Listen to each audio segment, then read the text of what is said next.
Recording in progress.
Recording stopped.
4 and erosion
Good afternoon, members and colleagues.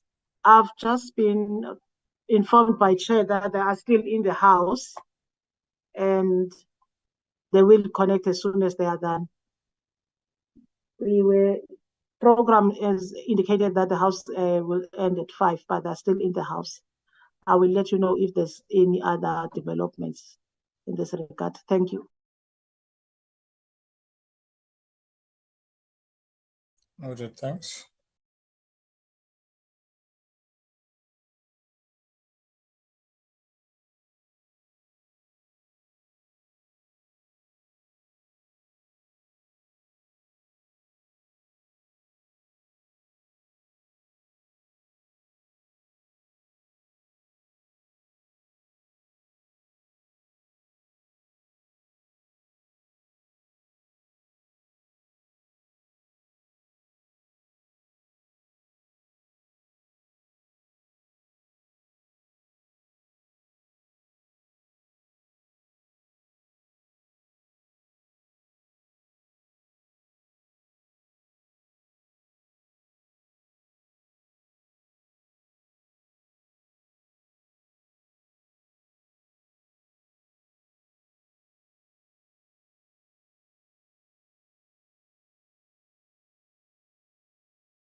Good evening, honorable members.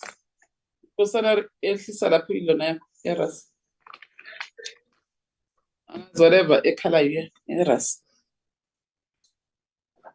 Recording in progress.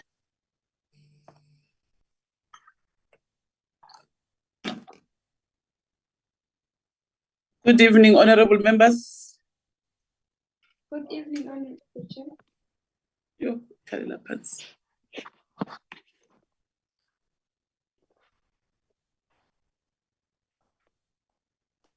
Nelly. Nelly, Hello, Chair. Hello, Chair. Hello, Chair. Kuluma foot. Kuluma foot. Hello, Chair. Hello, Chair. Why? Yeah, pants. But I can hear you loud and clear, Chair. Eh? I can hear you loud and clear. I'm not sure if other people can hear you in the platform.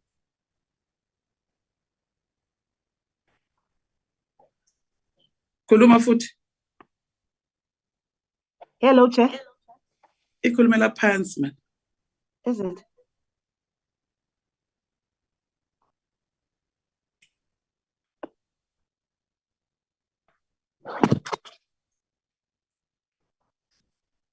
Kuluma manje.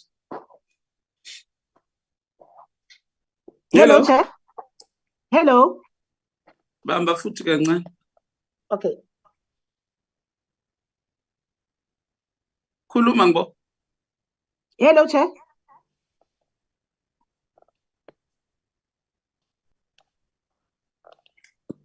Recording stopped.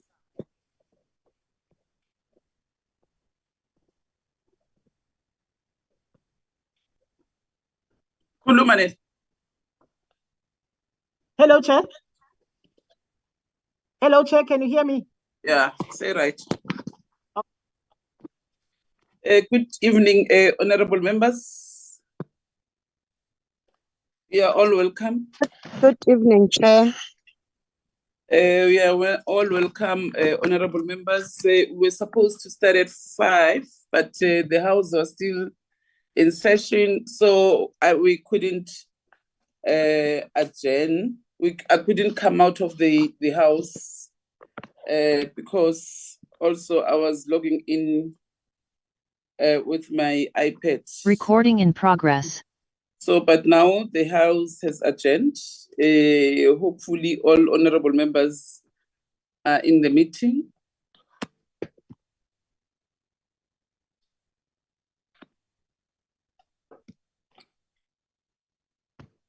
The chairperson of the NYDA has informed me that they are in a meeting, and probably by 5:30 they will be done and they will join the meeting.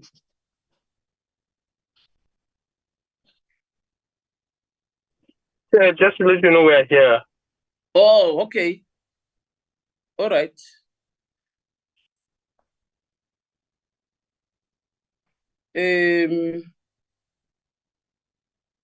I think we can start with our meeting, honorable members. Today, our interim report has been adopted. So the clause that we wanted to insert in the bill will be included because the House adopted our report today. I think, Nelly, without any waste of time, I know for Saturday we buried Commissioner Tlobatla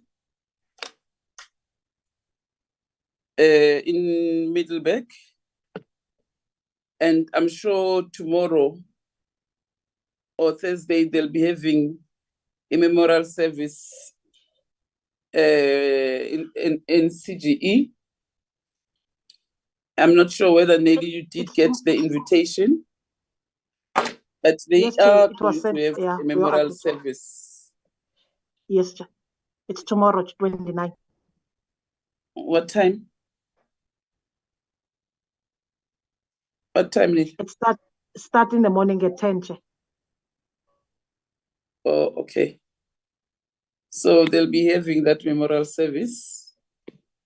I was given an opportunity to speak on behalf of the portfolio committee on Saturday at the funeral.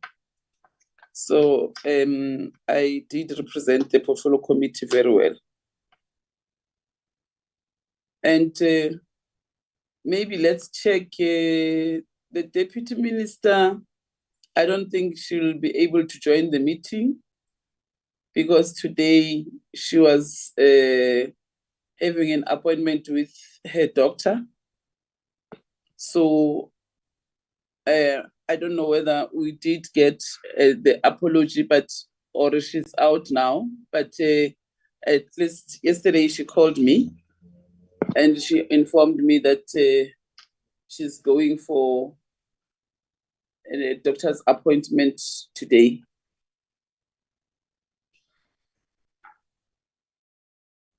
Last week,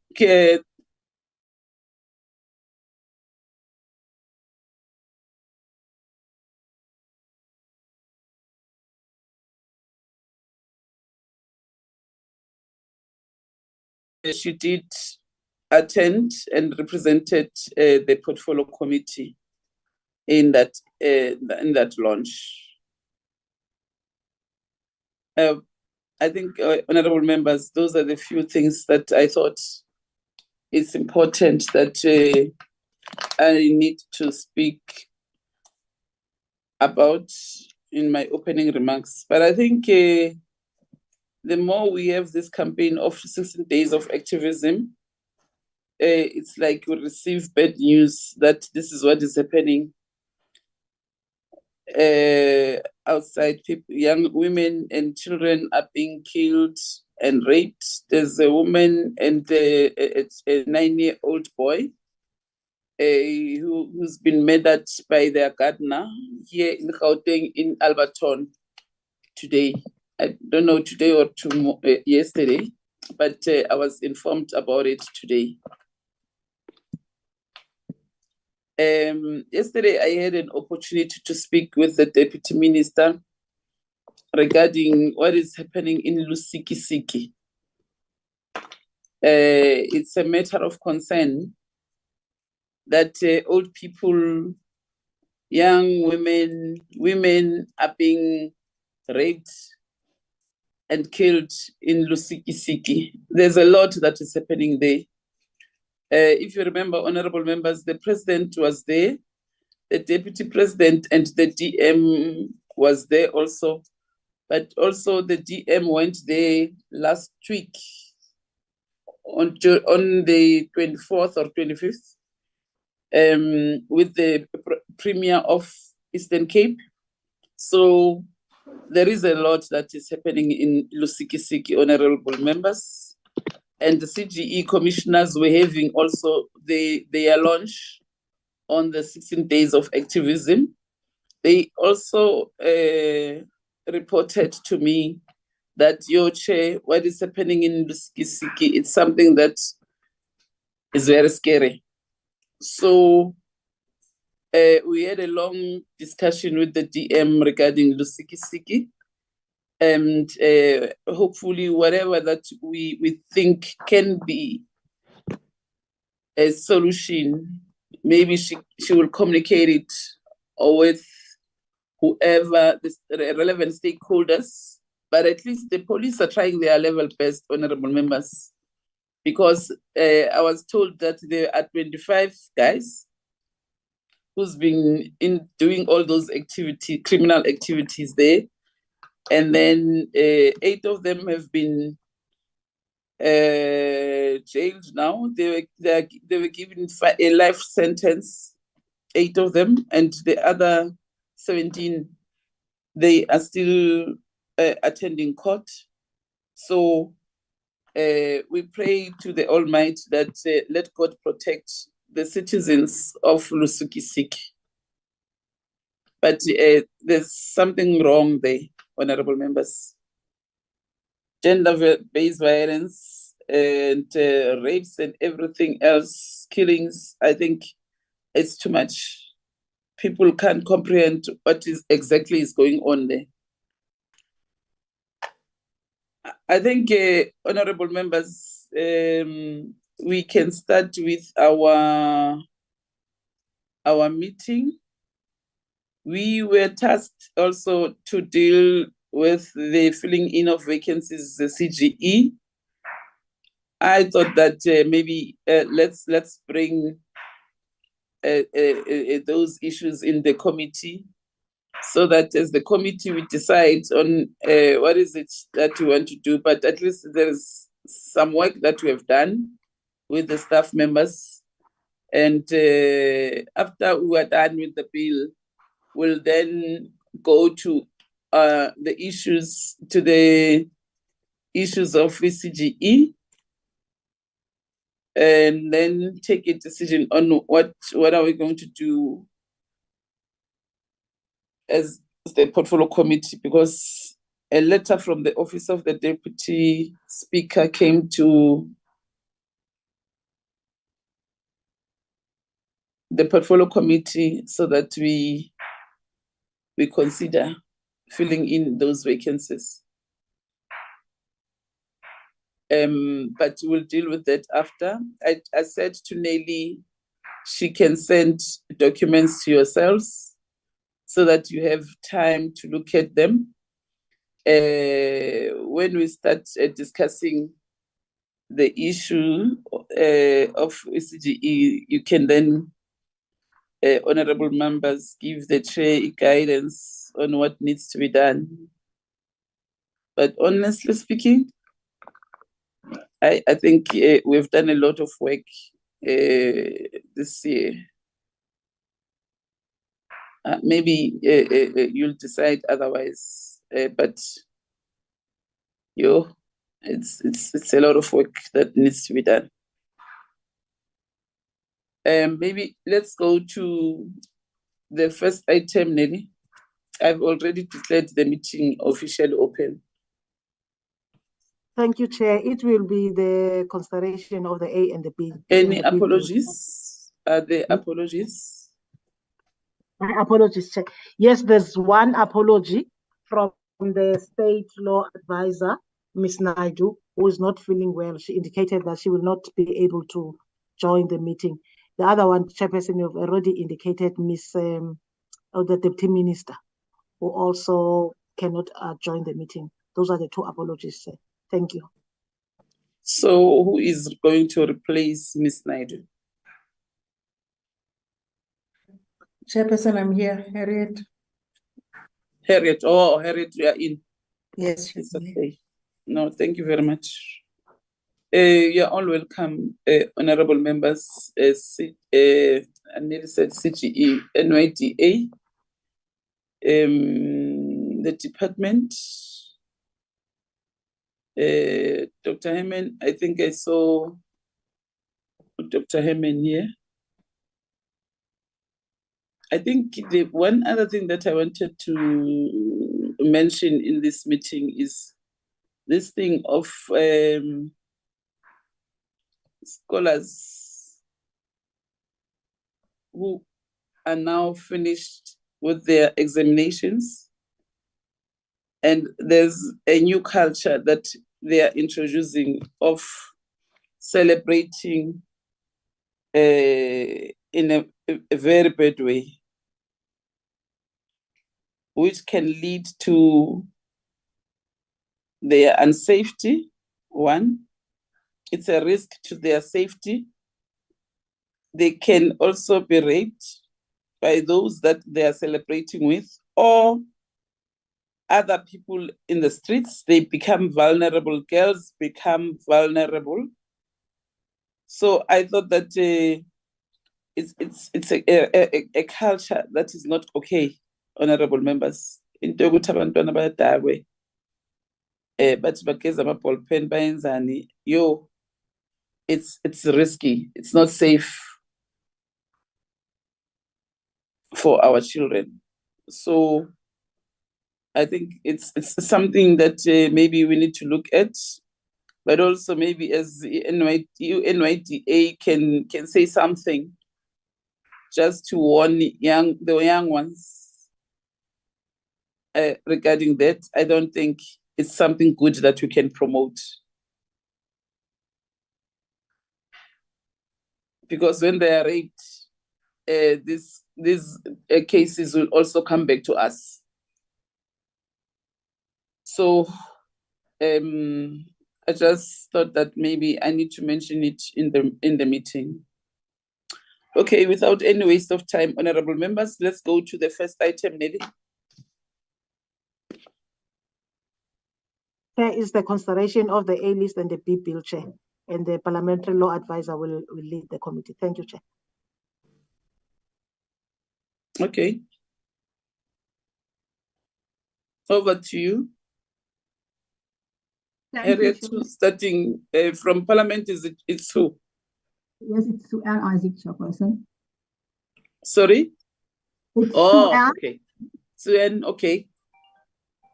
Thank you, Chairperson. Good afternoon to the Chairperson, members, and guests. Chairperson, today we are at the last stage of the committee process with regard to the National Youth Development Agency Bill, Amendment Bill. So my task is to present the documents, the A list and the B bill. So the manner that I'm going to do it, the committee has adopted the A list last week. So I'm just going to project the A list to show the members that we have implemented the committee amendments in what is called the B bill. So today we will look at the amendments, and once I have presented it, then the chairperson will put the clause by clause to the committee for formal adoption, and then finally we'll put the B bill to the committee, and thereafter we will consider the committee's report. Chairperson, that will be the process with regard to this National Youth Development Agency bill. Chairperson, I just want to confirm that you can see my screen with two documents on it.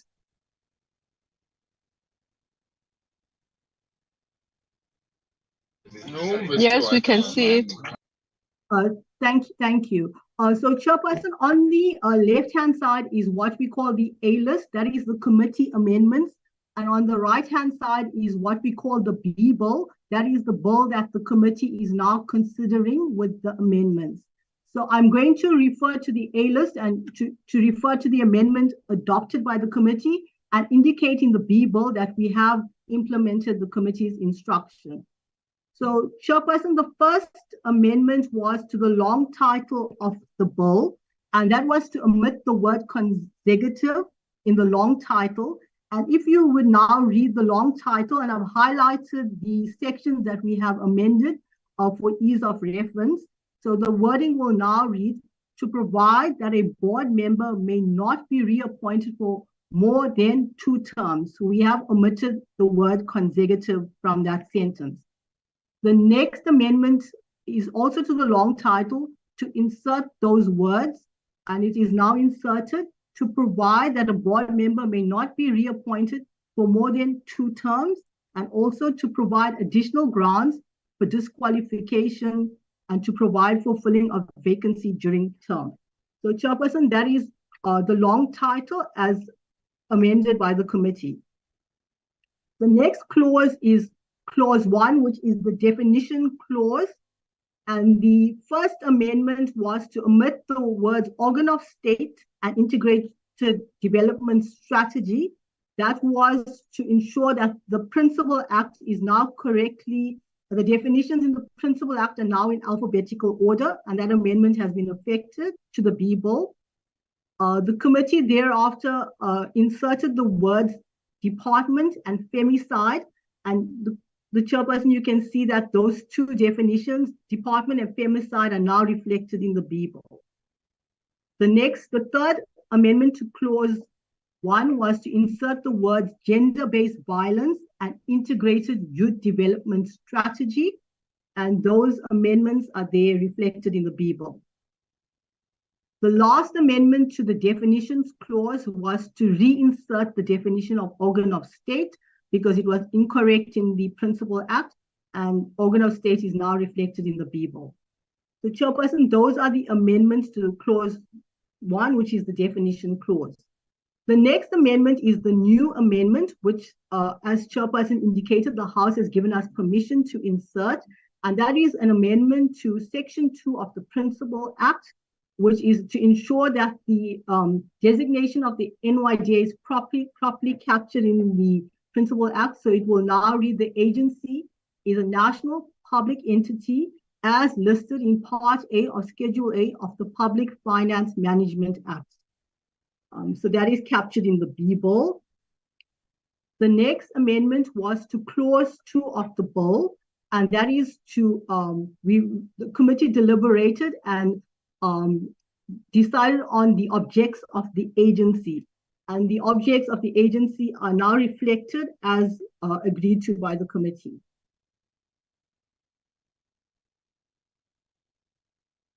The next amendment is to clause 3 of the introduced bill, and that clause 3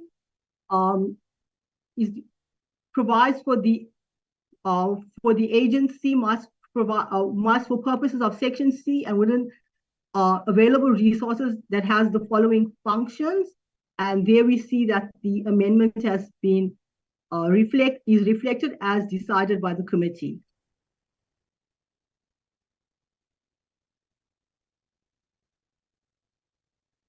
The next amendment was to clause 5 of the bill.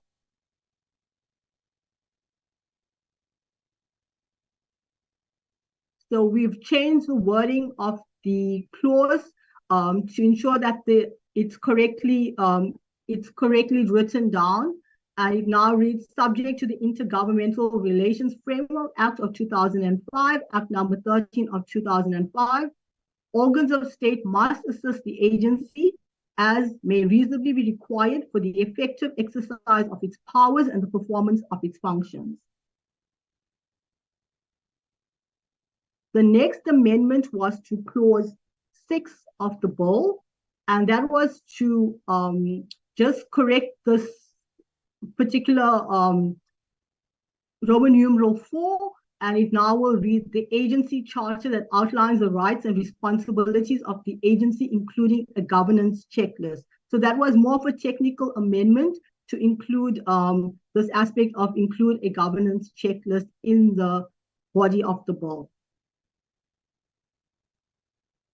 Chairperson, we move on to clause 7, and the amendment to clause 7 related to the composition of the board, and we have effected the amendment as agreed to by the committee. It will now read, the board consists of 7 members, 2 of whom are executive directors appointed by the president on recommendation of the National Assembly, 2 ex officio members without voting rights designated by the minister from the department and acting in an advisory capacity, and B, the chief executive officer who is an ex officio member of the board without voting rights. The next amendment is with regard to the requirements for those who are members of the NYDA board, and we have now inserted the committee, the agreed amendment by the committee. It will now read, members must broadly reflect the demographic spread of the Republic and must be South African citizens between the age of 18 and 35 years, have the relevant knowledge, expertise, experience, or qualifications in youth development, social development, financial field, legal fields, or any other field considered necessary for advancement of the agency's mandate. C, be allowed to finish their term of office if they turn 35 years whilst in office, and D, be committed to advance the vision, mission, goals, objectives, values, and principles enunciated in the National Youth Policy. The next amendment, Chairperson, was to subparagraph A, and we've merely inserted the letter or the A subparagraph A to speak to paragraph A here. It was a technical amendment, and it was explained last week, but it is reflected in the A list and it is captured in the B bill. The next amendment is to subsection or clause 8.6, and it's members hold office for a term of 3 years, and that is a technical amendment, and may not be reappointed for more than 2 terms, and that is captured in the B bill now. The next amendment, number 5 of the A list, is reflected in the B bill. That is to delete the deletion of subsection 9. And as we previously indicated, this was to prevent a duplication. We have now captured the clauses related to filling a vacancy during the term later on in the bill, and this was going to be superfluous if we retained it in its current form. The next amendment is to subclause 11, and it is members who are employed by an organ of state are not entitled to remuneration, and we will remove the word or any allowance, but must be reimbursed for out-of-pocket expenses by the agency, and we are removing the word board. Chairperson, the next clause that the committee considered and agreed to amend was clause 8 of the bill. The first amendment. Does pocket, what did you write? Pocket expenses, does it mean the SNT? Yes, Chairperson. We've taken out any other allowance, so they're not entitled to remuneration, but must be reimbursed for out-of-pocket expenses by the agency. Or out of pocket, yeah, okay. So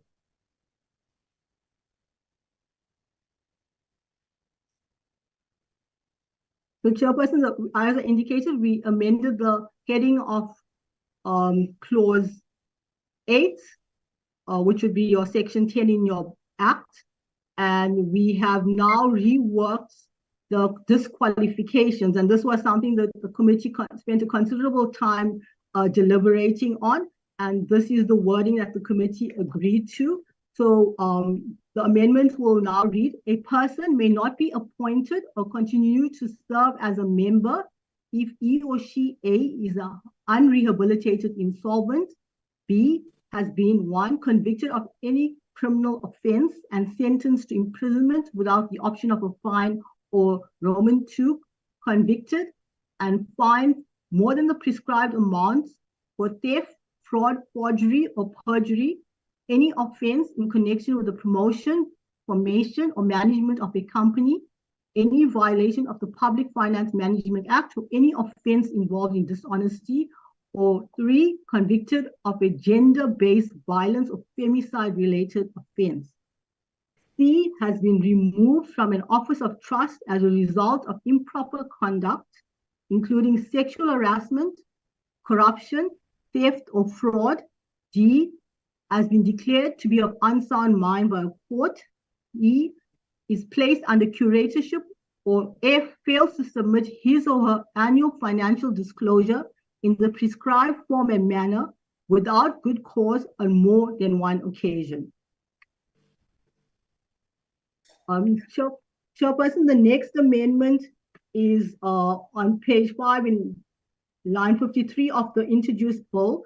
And in this clause, it provided that the president may, on recommendation of the minister, and we are now, the committee agreed to change this to the National Assembly. So the clause will now read, the president may, on recommendation by the National Assembly, remove a member from office if the member, and then the following sub-paragraphs followed to indicate the grounds for removal. The next amendment was to subclause 6, and this deals with vacancies during the term of the NYDA's board. And the amendment agreed to by the committee was, when a vacancy arises as contemplated in subsection 5, the president, on the recommendation of the minister, may appoint a person from the recent list of persons recommended by the National Assembly in terms of section 9(1)(a). The following amendment is into subclause 7, and it reads, a person appointed in terms of subsection 6 holds office for the unexpired portion of the term of the member he or she replaces. Chairperson, the next amendment was to correct or to reword subclause 8C, and it now reads, recommend candidates to the president for appointment of the interim board. This was more a technical correction, just for grammar, so that wasn't a substantive issue. The next amendment was to change the word non-executive to executive. So it will now read, a subclause 9 will read, the president may designate one of the members of the interim board as the chairperson and another member as the deputy chairperson, both of whom shall be executive members of the interim board. So you say may, but it's written must. Both of whom shall be executive members of the interim board. No, I mean 9. You said the president may designate, but here it says the president must. Oh, my apologies, Chair. It is the president must designate one of the members of the interim board. My apologies. Okay. So those are the amendments to that clause that we've made substantive amendments to that particular clause, and it is now reflected in the B bill. And we did not amend the following clause 10, clause 11, clause 12. The next and 13. The next amendment is to clause 14, which deals with the arrangement of sections in the bill. Basically, that is your contents page. And because we've changed one of the headings in clause 10, we've now ensured that the both heading, the heading and the contents page, or the arrangement of sections, reads correctly. So our new heading will read in the arrangement of sections will be number 10, disqualification, removal from office, and we remove the word add, resignation of, and we remove the word director, and we'll read filling of member and filling vacancy during term. So let me read that again. Disqualification, removal from office, resignation of member, and filling of vacancy during term. Chairperson, those are the amendments that the committee agreed to, and as indicated, it is now reflected in the B bill for the committee's consideration for each clause and to adopt the bill if it so wishes. Thank you, Chairperson. Thank you very much, Suen.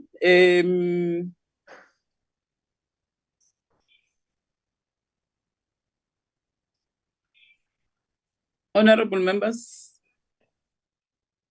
Suen, you have removed the bill now.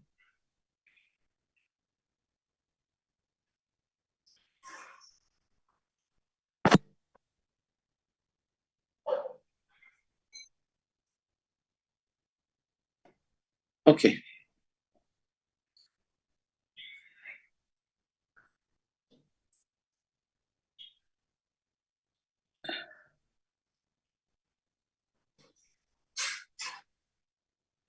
Yeah, honorable members, I think as far as I'm concerned, and what I read and what was presented today by Suen, let me get hands on all what we said, we amended in the gazetted bill have been captured according to what the portfolio committee members have said. So I think we are all agreeing that we are amending the National Youth Development Agency bill. So it will be read as bill 2022 or 2023. It will be read as what? B13B 2022. Suen? Yes, Chair, the bill number will remain as that. We just put in the B. It's only when it's enacted into law will it get a different number of that year. It's only at that Oh, okay. Okay. So let me get hands from honorable members. Clause by clause. So you need to help us to control the document. Chairperson, we'll start with clause 1 and we'll come to the long title at the end of the bill. And before I forget here, we also amended the objects memo to reflect the changes that were made in the bill. So it all reads together now. But we can start with clause 1. Okay, you'll remind me, ne? Yes, Chair. Yeah. Let's start with clause 1, honorable members.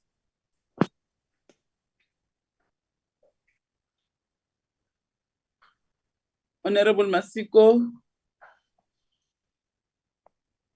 Thank you very much, Honorable Chairperson. Good evening to your good self, all honorable members, the NYDA, the department, and everyone else on the platform. Honorable Chair, firstly, I must apologize. You will be probably receiving some feedback on my side. I was attending the house physically, so I'm currently on my way home right now.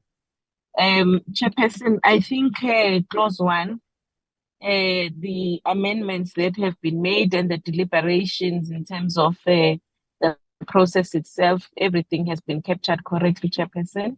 And no, I don't wish to add any item on what is reflecting. So, Chairperson, I would move that we adopt to clause 1 as amended. Thank you, Honorable Chair. Thank you very much, Ms. Honorable Masiko. Honorable Opperman, clause 1. It is correctly captured, Chairperson, so we can move on. Thank you.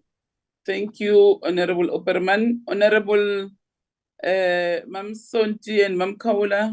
Angamboni Mam Kaula la. Ngibona Mam Sonti. Good evening, Chairperson and the honorable members and the staff and the department. In clause 1, Chairperson, I think it's all good. Thank you so much. Thank you very much. Angamboni Umamhlengwa. Nelly, have you reminded Mamhleng about the meeting? Angamboni la. Thank you very much, honorable members. Can we move to the next clause? Swen? Just Mary can just confirm with us that there needs to be a formal mover and seconder for her records. Oh, okay. Can I get a mover and the seconder for the adoption of clause 1? Clause 1? Chair, I think as Masiko, I moved and I was seconded by Honorable Opperman. Okay. Okay. Honorable Masiko. Honorable Opperman, you must also remind us, ne? On the clause where you said you are not supporting, you remember? Clause 3, 1D, yes, Chairperson. Okay. All right. Okay, let's move to clause 2. Honorable Boni.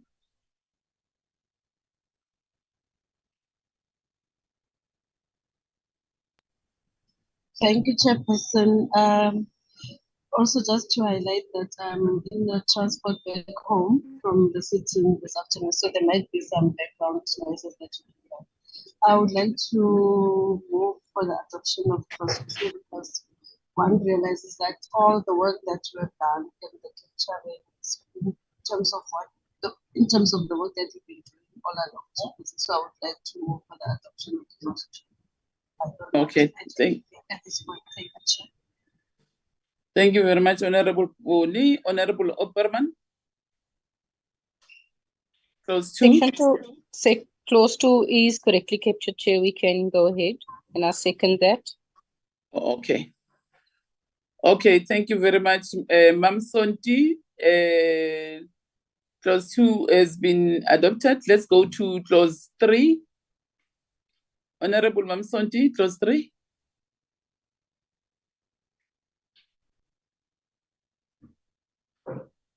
Chairperson, I support the clause 3. Thank you very much, Mam Sonti. Honorable Masiko. Thank you, Honorable Chair. I second the mover for the adoption of clause 3. Thank you. Thank you very much, Honorable Opperman. Yes, Chair. We also support everything that was captured except clause 3, 1D. Okay. All right. Thank you very much.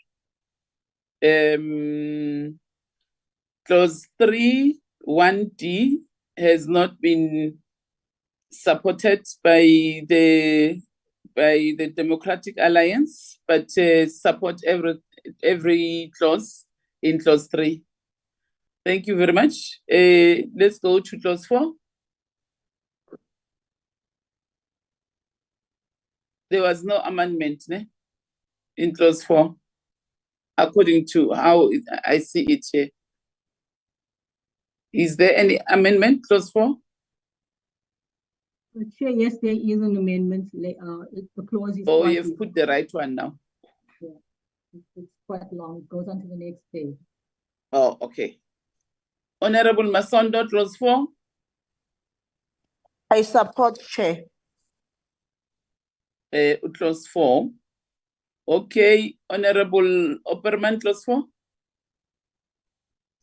It is all correctly captured as during the deliberations, Chairperson. So I'm fine with that. Thank you very much, Honorable Opperman. Mam Sonti, clause 4. Supported, Chair.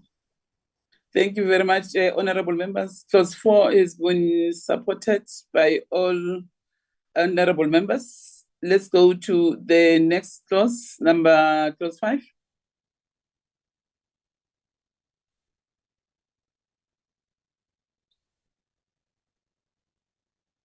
Clause 5 with it was substitution of section 6 of Act number 54, 2008. So, Suen, here there was nothing. We didn't make Oh, what? amendments, but we do still have to adopt it because the committee is accepting it as introduced. Oh, okay. Masiko, Honorable Masiko. Thank you, Honorable Chairperson. I propose that I move that we take clause 5 as is. Thank you. Thank you very much. Mamsonti, clause 5. Seconded, Chair. Thank you very much. Honorable Opperman, clause 5. Everything is fine, Chairperson. Thank you very much. Clause 5 has been adopted by all honorable members. Clause 6.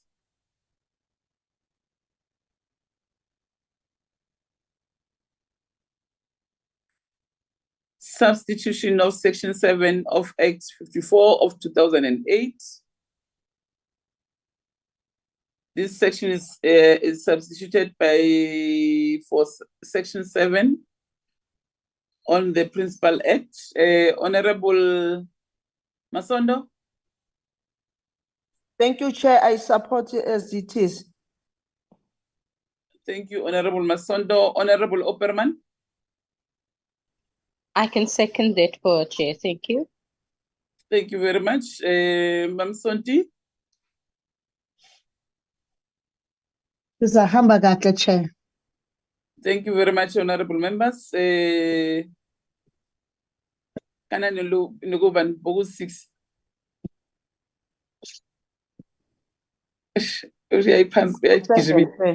Bogus 7. Bogus 6 or 7.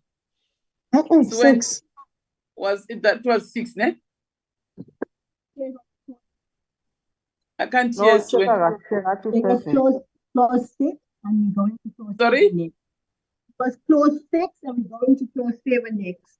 Yeah, it was clause 6. Let's go to clause 7.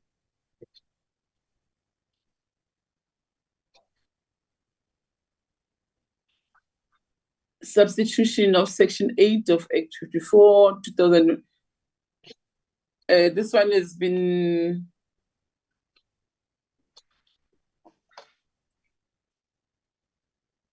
substituted for section 8 of the Principal Act,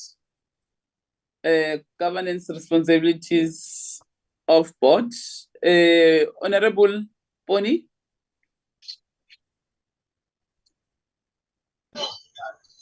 Thank you, Chairperson. I would like to move for the adoption of the clause as is. It's well captured. Thank you. Thank you very much. Mamsonti. It's covered, Chair. Thank you very much, Mam Sonti. Honorable Opperman. Chairperson, I'm fine. We did agree that there will be no financial burden or responsibility on the other states of or organs of state or municipality, so that is fine for me. Only their cooperation. Thank you. Thank you very much. That was clause 8. Has been adopted by the committee members. Clause 9. So, Chair, that was clause 7. This is clause 8. Chair, It was clause 7, Chair. It was clause 7. Yes. Okay. Okay, we are going to clause 8 now. Okay, clause 8. Honorable Opperman. It is correctly captured, especially about the 2 ex-officials, Chairperson. Yeah. So right. Okay, thank you very much. Honorable Masiko. Thank you very much, Honorable Chairperson. I wish to support Honorable Opperman. Second. Thank you. Thank you very much, Mam Sonti. Siamba Sonke, Chair. Siamba Sonke, Chair. Thank you very much. Clause. Yeah. So this one is clause what? It's clause 9. Clause 8. Huh? Yeah. This is clause 9, Chair. It's clause 9. Singena ku clause 9. Yeah, clause 9. Okhuluma disqualification. Clause 9. Masondo. Thank you, Chair. Remove as it is. I support it, Chair. Thank you very much. Honorable Opperman. I can second that, Chairperson. Thank you. Thank you very much. These clauses have been adopted by all honorable members. We're going to clause 10.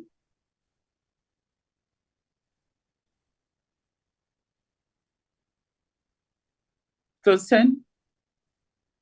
Here it was just the amendment of section 11 of the Principal Act to clause 10. Yeah.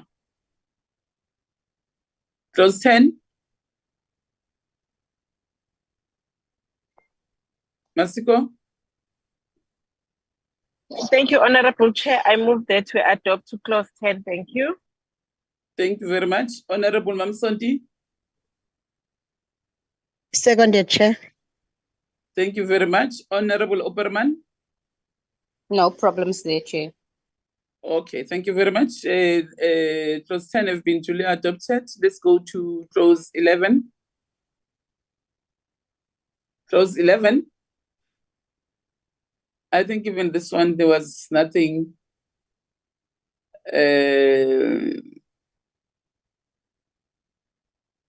Yeah, clause 11. Honorable Opperman. We can adopt that as is, Chairperson. There's Yeah. nothing in there. Yeah, there was nothing.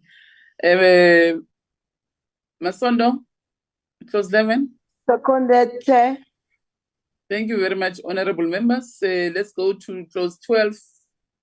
Mamsonti, clause 12,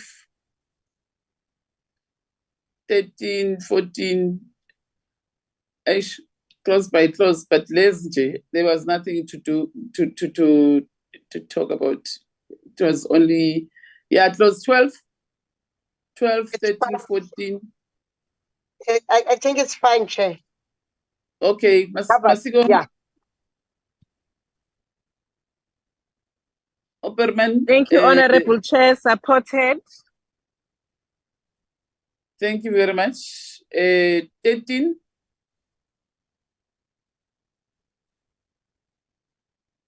These ones we should have put in one. 13, 14.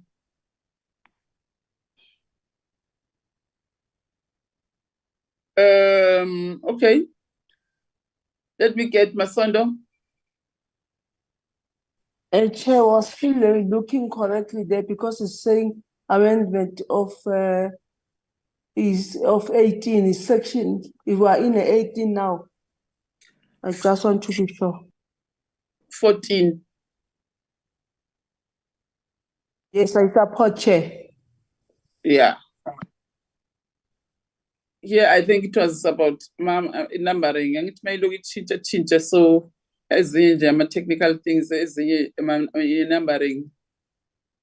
Okay. Mam Sonti, Seconded, Chair. thank you very much. Let's go Plus to 15. 14, yes. Yeah. 15. I think now we're dealing with this one.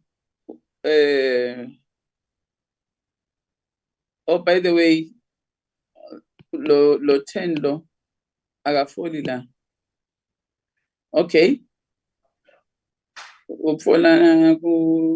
Okay. Okay, it was 15.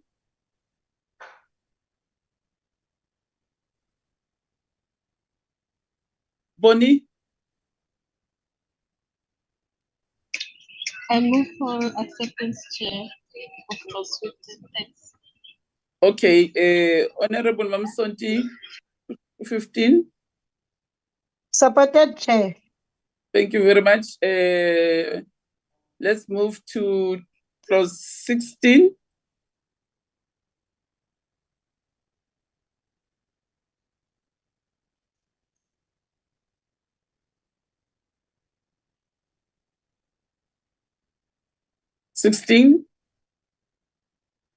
Thank you, Chair. I move that to adopt to clause 16, which reflects the title of the act. Thank you. Okay. Honorable Opelman. I second that, Chairperson. It is fine. Okay, thank you very much. Let's go to the next one.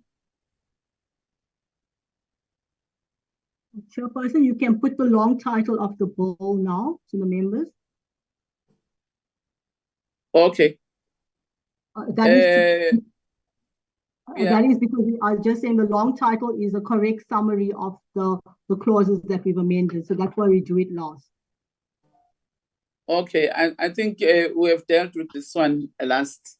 It's all what honorable members need to do is to adopt it. Honorable Operman and Masiko, let's deal with this one.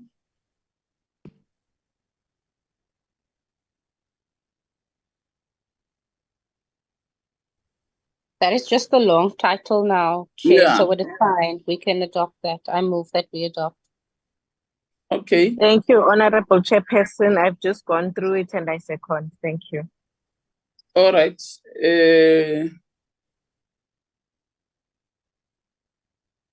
Chairperson, if I may, we've adopted the clauses. You can now put the entire bill, the NYJ Youth Development Agency Amendment Bill, B13B of 2022, to the members to adopt the whole bill. Yeah, okay. Honorable members, I think we are done with all the clauses, clause by clause, with the amendments that we have done as the portfolio committee. Can I get a mover and the seconder of the adoption of this bill?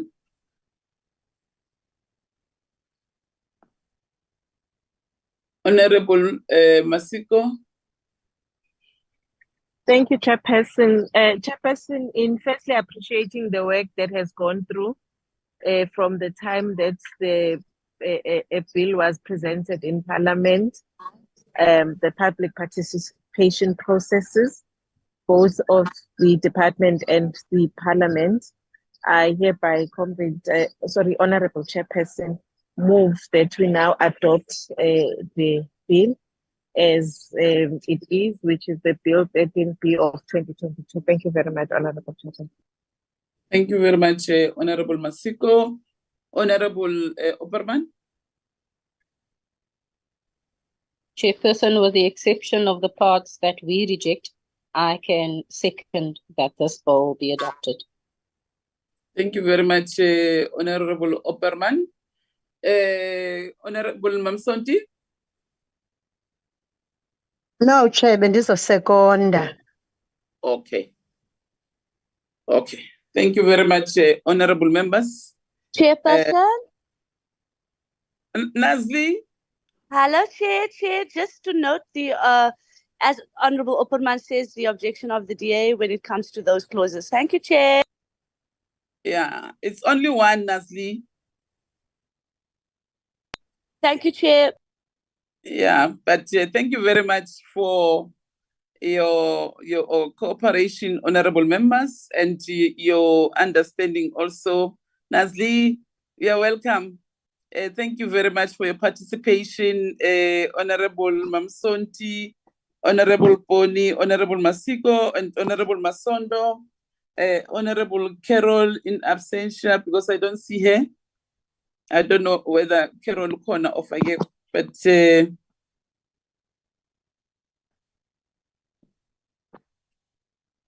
I don't see Carol here. Honorable Mamkaula, thank you, honorable members, for your participation. By ensuring that this amendment of NYDA bill is done and is duly adopted by all honorable members, except the clause which the Democratic Alliance said they don't support.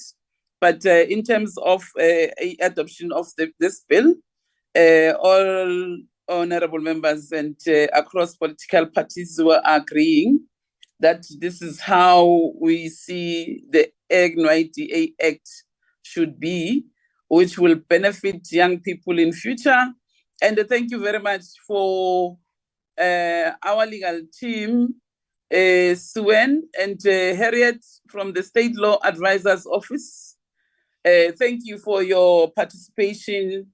Your inputs and your contributions were valuable, and you were able to guide us on how things must be in terms of your legal language and your contributions. Thank you very much. NYDA, you were forever present in our meetings from day one until the last day of adoption of this bill. Thank you very much to all your board members. Your presence and your contributions, Mr. Ndlela, and all of you honorable board members were valuable. And without you, we shouldn't have achieved our goal. And thank you very much, because it showed that your dedication and commitment, even though sometimes we fought, but at least you were able, Lebu, to take time off and ensure that you do your best in ensuring that this bill, NYDA, is being amended. Thank you very much, Chair, Deputy Chair, and Alexandra, thank you very much. You were part of the deliberations of this bill when the portfolio committee members were busy. Thank you. Even in the public hearings, the NYDA, you did make your submissions, and we want to thank all young people of South Africa, civil society organizations who made their submissions, whether written submissions or oral submissions. We want to thank them very much because whatever they have submitted to the portfolio committee have been inserted in the bill.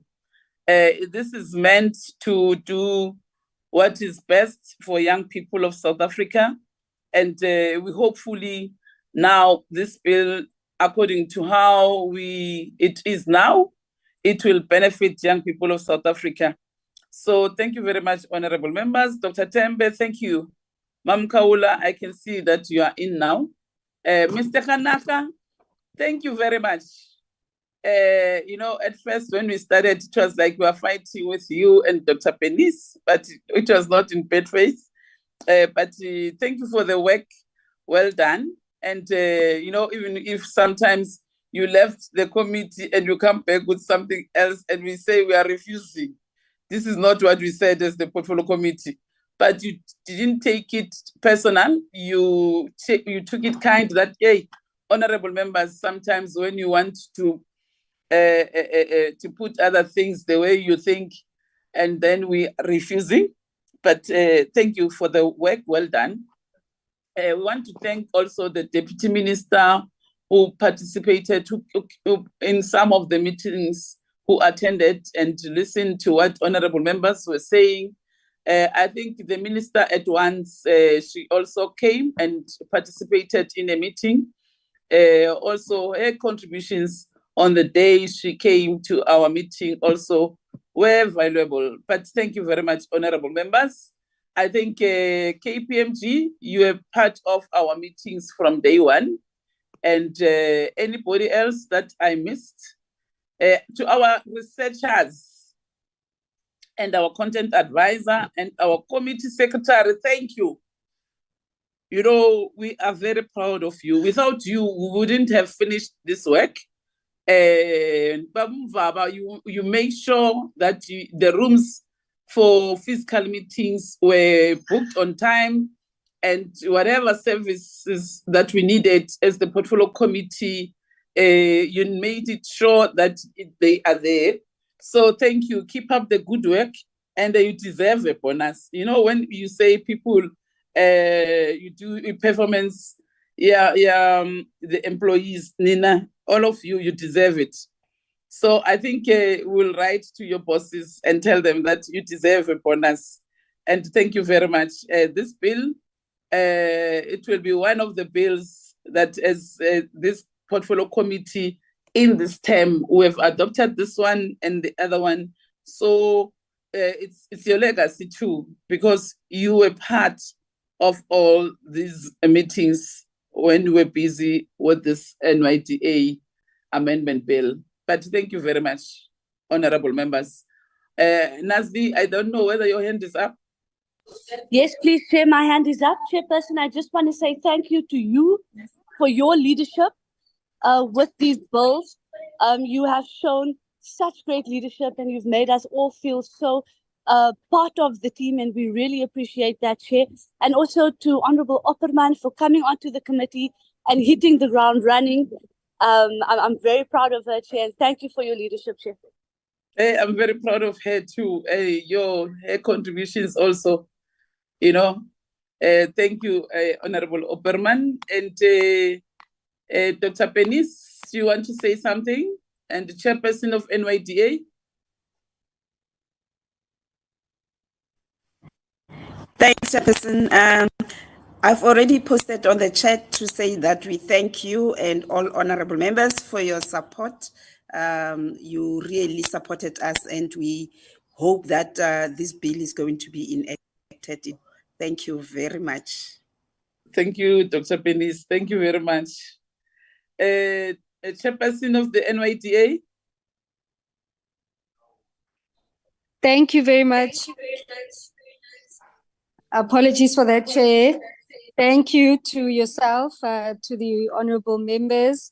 I think you've captured correctly that the amendments are ultimately there to really enhance the work that we are doing, as well as those that will come after us. So we must really extend our appreciation to yourselves for the dedication in which you've shown towards this particular piece of legislation. Thank you very much, Chair. Thank you very much. Nani legacy, so you'll be patting yourselves. Because you are part of these deliberations of amending the NYDA Act. Thank you very much to you. The bill has been duly adopted by the portfolio committee. We are done. We'll be debating the bill on the 5th of next week, Tuesday. Yeah, that's what I was told, that it will be in the order paper to be debated next week, Tuesday, on the 5th. Thank you very much, honorable members. Swen, see you next time. I heard that the department wanted to submit another a bill, the wage bill, and but unfortunately, it's because it was not the it was not part of the legislations that we wanted to deal with as the portfolio committee, and due to time constraints also, the speaker couldn't allow the department to submit it. Maybe in the next term, the honorable members will be part of this portfolio committee in the next term. We'll have then to start with that one, Dr. Penis. If some of our members are back, then they will know that how do we deal with bills, and hopefully it will be adopted in the next term. But thank you very much for the work. Well done. Sandra Sanchez. My There's hand. nothing if we are coming back. There's My nothing hand. to say we are coming back. My hand. My hand, Chair. Mamsonti.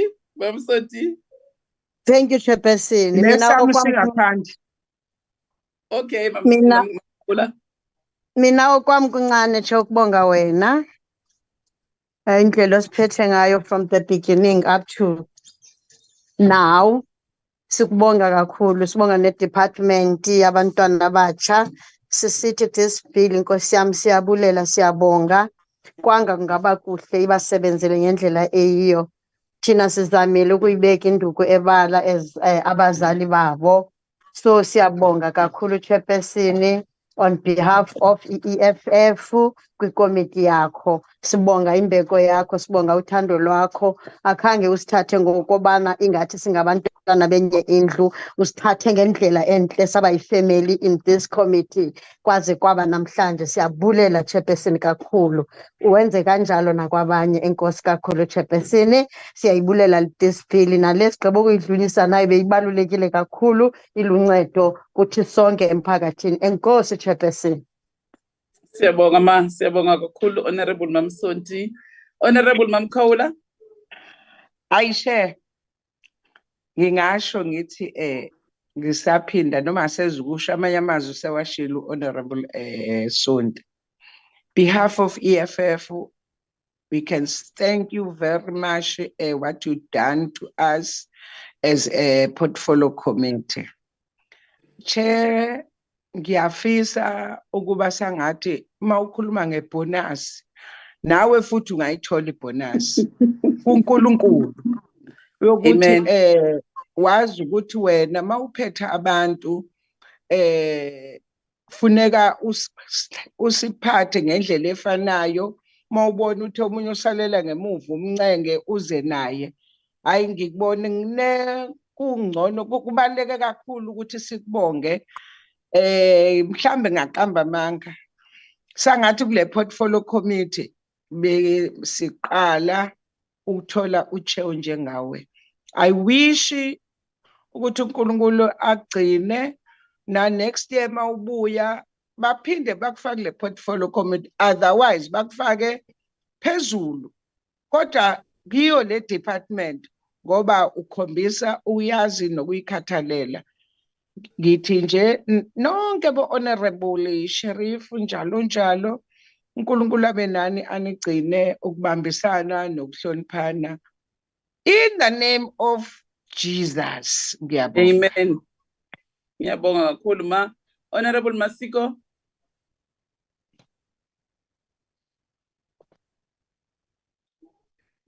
Masiko, is it your legacy hand? No, it's not a legacy hand, Chairperson. I think that honorable members, Chairperson, have spoken, and as the African National Congress in this portfolio committee, Chairperson, we must join the honorable members in thanking the good work that you have done, the investments that you have done in each and every one of us. I think, Chairperson, you were able to lead in such a way that we collectively are able to say that we have the collective ownership of the final outcome on behalf of the young people of South Africa. And when I'm speaking about the collective effort, Chairperson, I'm not leaving out the department and the National Youth Development Agency, Chairperson. I think it's work that all of us collectively are going to be proud of. Through your leadership, we've been able to get where we are. It's something, Chairperson, that can take other portfolio committees years. And we are quite happy that we realized that in this term of office, in such a short space or such short amount of time that we have allocated to do this work.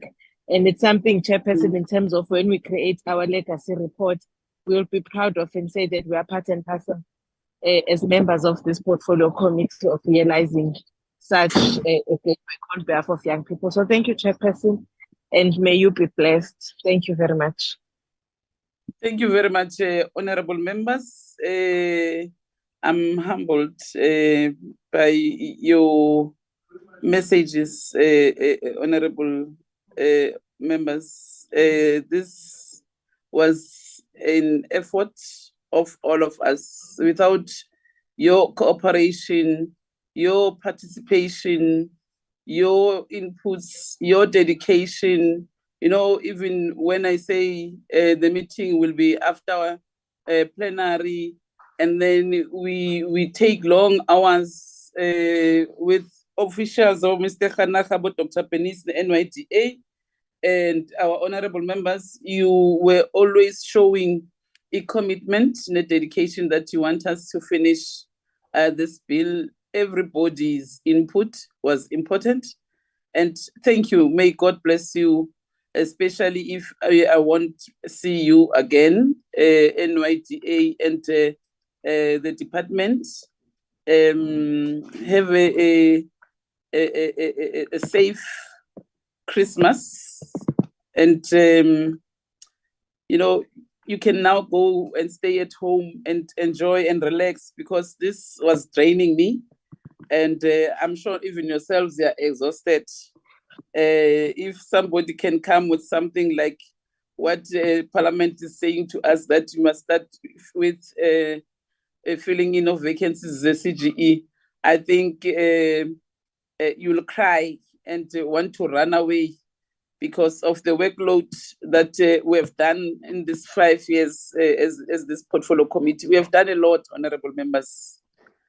But I want to thank you very much. And nginithanda nonke. Department NYDA, ngiyabonga kakhulu support enisinikeze yona. Your perseverance and tolerance. Sometimes I shout, and because I want things to happen. Dr. Dembe, thank you for all the support you've been giving to our portfolio committee. And thank you very much, honorable members. I think, honorable members, we still have to adopt our committee report. I don't know whether it's ready, Kashifa, for us to adopt it today. Because, yes, Chairperson, we're ready. Yeah, because it's important that we adopt it today so that it can be 80 seat. And then, Suen, I think you are going to print now this bill, or you're going to do what? Chairperson, I think Nelly will be able to answer with what happens next with the printed version, but the bill is adopted, so it can be tabled. Okay. Yeah, thank you very much. I'm proud of you, honorable members, that this bill also has been unanimously adopted, except one clause that the Democratic Alliance didn't agree with us, but the bill is unanimously adopted. Thank you very much, honorable members. I think we have come to the end of this item of adoption of our bill. So NYDA can be released, the department can be released, so that honorable members will remain and look at adoption of our report, and then and start discussing what do we do with the CGE issue. Kashifa, I think you can start flighting the report. Okay. Thank you, Chair. Bye-bye. Bye, Mr. Ndlela.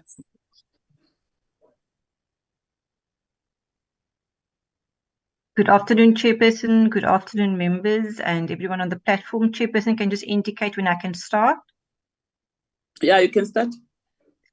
Before the committee, we have the draft report of the Portfolio Committee on Women, Youth Persons, Disabilities on the National Youth Development Agency Amendment Bill, B13/2022, dated 28 November 2023. The Portfolio Committee on Women, Youth and Persons with Disabilities, the committee have considered the National Youth Development Agency Amendment Bill, B13/2022, from the National Assembly, Section 75, referred to it and classified by the joint tagging mechanism as a Section 75 bill, reports the bill with amendments, B13B 2022, as follows. In terms of the context and background, as members may be aware, we've indicated it was referred on the 9th of June 2022 and was tagged as per Joint Rule 159 as a Section 75 bill. In terms of what the bill seeks to amend, what it covers on page 1 is what was stated as the bill was introduced. Moving on to the parliamentary process, the committee received its first briefing on the bill on the 22nd of November by the department. In terms of effective public participation on the bill, the committee conducted in-person and virtual public hearings on the 24th, having received 6 oral submissions. These submissions came from individuals, various groups and organizations, such as civil society, non-governmental organizations, and the NYDA. In addition to the public hearings, the committee received 14 written submissions. These were submitted electronically via email and online. The committee responded, the Department of Women, Youth and Persons with Disabilities responded to the issues raised during public hearings on the 31st of October, as well as 3, 7, 10 and 14 November 2023. The committee was briefed by the department on 7, 10 and 14 November on the revised bill as a working document, with further inputs received from the members of the committee at every meeting. The committee also deliberated on the working document, which was the A list with amendments, on 21 November 2023. Given the inputs received from members of the public, insights from further deliberations, as well as advice from the parliamentary legal advisor, the committee has realized that it was necessary to amend a provision of the Principal Act, which was not included in the bill as introduced. The proposed amendment sought to align the NYDA Act 2008 to the Public Finance Management Act of 1999 to reflect the National Youth Development Agency is listed in Part A of Schedule 3 of the latter Act. The National Assembly Rule 2864C that guides the legislative process of bills in the committee provides as follows. The committee, if the bill amends provision of legislation, must, if it intends to propose amendments to other provisions of that legislation, seek the permission of the Assembly to do so. So in light of the above, we had the specific clause that was new and inserted, which was the agency is a national public entity as defined in Section 1, that is in brackets, and the underlying section is listed in Part A of Schedule 3 of the Public Finance Management Act. Permission was granted by the National Assembly to amend provisions of the Principal Act, which were not included in the bill, on 28 November 2023. In terms of consideration and adoption of the A list and B bill, on 28 November, the committee deliberated clause by clause on the A list and the B bill. Both the A list and B bill were adopted by the committee. Members of the committee present. I've just indicated this is who we have. Chairperson, can I just double check on the platform whether we have all these members in here or whether I should amend anything? I know I've got Chairperson, Ms. Masiko, Ms. Masondo, Ms. Piri, Ms. Shlongo, and Ms. Makata. From the EFF, Ms. Kaula, Ms. Shlengwa. From the IFP, from the DA, we've got Ms. Sharif and Ms. Opperman. Alternate members I've noticed as Ms. Mareko and Ms. Sonti. Chairperson, can I just get an indication whether we have Ms. Shlongo and Ms. Shlengwa in the meeting now on the platform, so that we can reflect as members that were present when we adopted the bill. Thank you, Chair. You want to get what? Chairperson, this section here, we've got to, our manager indicated we must stipulate members of the committee present. So when we adopted the A list and B bill. So I've got all the members here. I just need to check whether we have Ms. Schlengwa and Ms. Schlongo as members of the committee present in today's meeting, 28 November 2023. No, Ms. Longo is not in the meeting. Okay, so I'll take out Ms. Schlongo. Noma Mhlengwa angambonanga namhlanje. And Ms. Schlengwa, can I issue in the meeting? She's not. I didn't see her. Ekesiso. Ukero is here, Piri.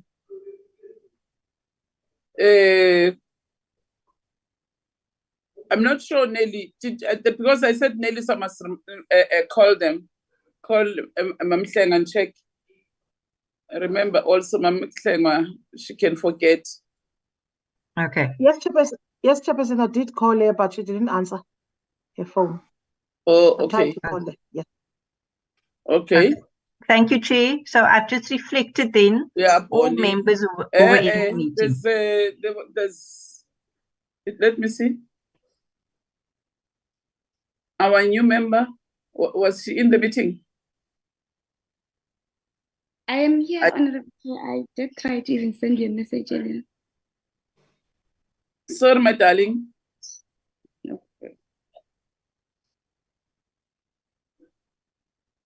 So can I proceed, Chair? So we've got, I'll read it out to you.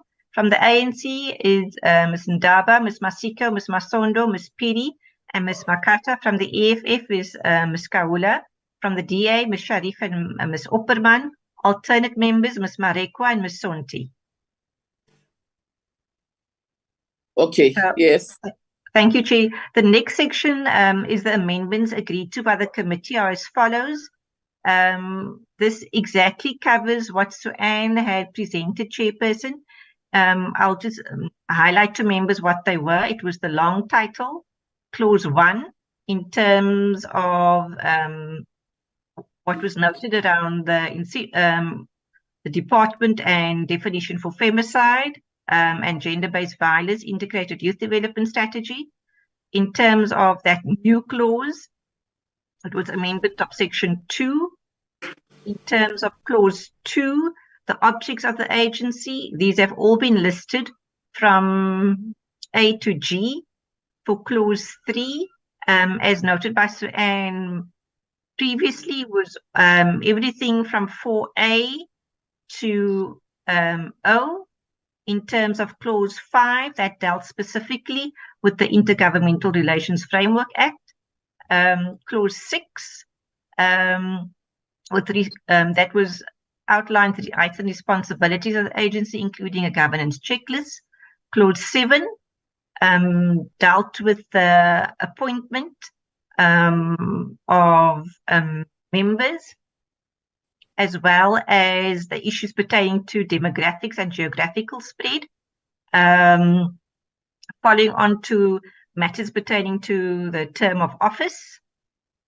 For clause 8, it dealt specifically with disqualification, removal from office, resignation of members, and filling vacancy during term.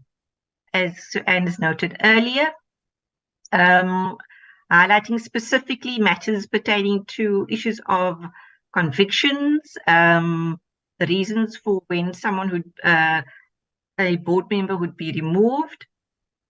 Oh, Chairperson, I see we have Ms. Schlongo on now. Chairperson, shall I include Ms. Schlongo has joined the platform? Man, read the report, please.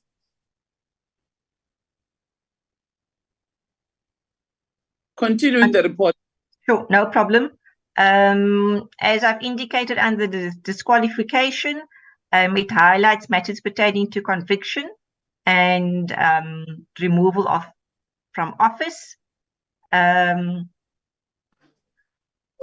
The next indicates when a vacancy arises, contemplated in subsection 5, the President, on the recommendation of the Minister, may appoint a person from the recent list of persons recommended by the National Assembly in terms of section 91A. The next deals with a person appointed in terms of subsection 6, followed by recommended candidates to the President for appointment to the interim board. With clause 14, by the substitution for the item relating to section 10 of the following item, disqualifications, removal from office, resignation of director, member, and filling vacancy during term. And that covers all the matters as reflected in the A-list chairperson. Moving then on to the expression of minority views. Thank you very much, Honourable Opperman and Ms. Sharif. What we have before members is what has been sent to us from the honourable members, and I will read out. From the outset, the Democratic Alliance has previously called for the NYDA to be disbanded. This was repeated in the 2023 alternate medium-term budget statement from the DA, in which it said that the NYDA would save the fiscus 1.4 billion over the medium term. The NYDA Amendment Bill, the bill was introduced on 22nd June 2022.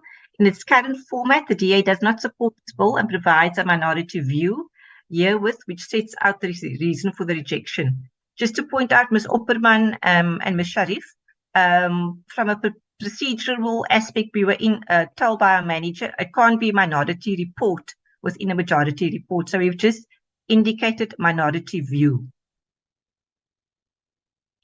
Amendment to Section 3 of the Principal Act. The bill intends to amend the objects of the agency. In the Principal Act, one of the objects is to endeavour to promote the interest generally of the youth, particularly young people with disabilities. This has now been removed. Kashifa? Yes, Chair. Kashifa, go up.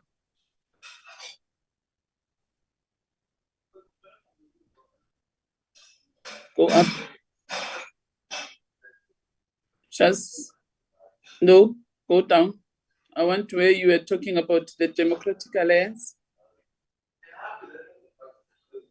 Wait.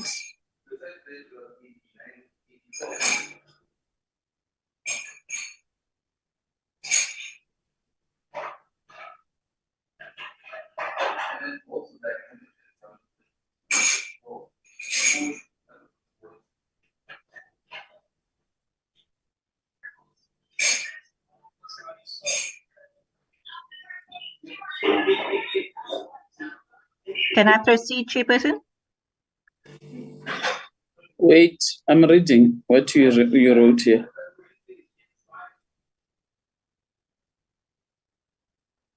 Ms. Opperman and Ms. Sharif had sent via email to Neliswa the minority view, which we've included directly as received, Chairperson.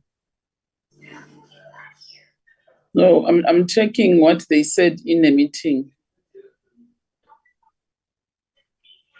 Because I don't want to write things that they did not say in the meeting. I wanted you to capture.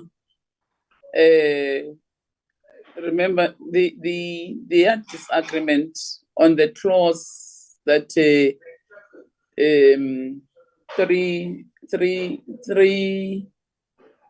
clause 3.1, Honorable Opperman. That's correct, Chairperson. It is in there. 3.1. Yes, Chair. Yeah, I wanted Kashifa to capture exactly what you said that day in the meeting. That's why I said to Kashifa, she must ask you what was your motivation on the disagreement on that clause, specifically on that clause.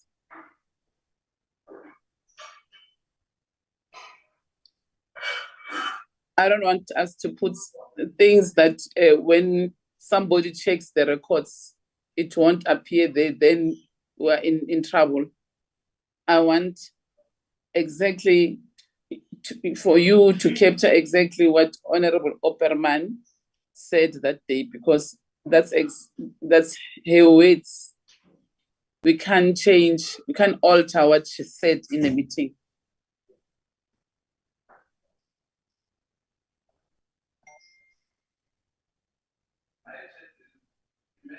You understand, Kashifane? Yes, Chairperson. I see Ms. That's Sharif why has I got. said ask her, so that we need to capture what the motivation was on Yeah. that day. Yes, Chairperson. This is what they had emailed us, Chairperson. So we took exactly what Ms. Opperman had sent us, Chair. We didn't change anything. It was what's included and on the screen, Chair, is what was sent to us. Ms. Sharif has her hand up, Chairperson. Remember that clause was talking about affirmative action. So, Sharif? Thank you very much, Chair. Chair, I am at Acacia Park, and you know the network is so bad here. So, if I drop off, just let me know. But Chair, yes, you're correct.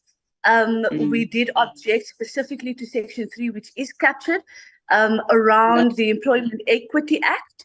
And so we've just worded it, I think, a little bit better than how we would word it when we speak. But it is captured correctly, Chair. It comes directly from us with our party position and caucus decision. Thank you, Chair.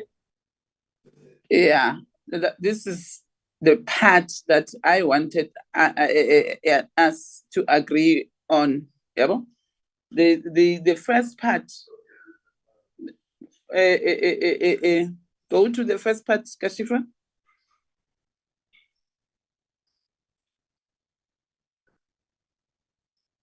Where you start from the outset, the Democratic Alliance has previously called for the NYDA to be disbanded.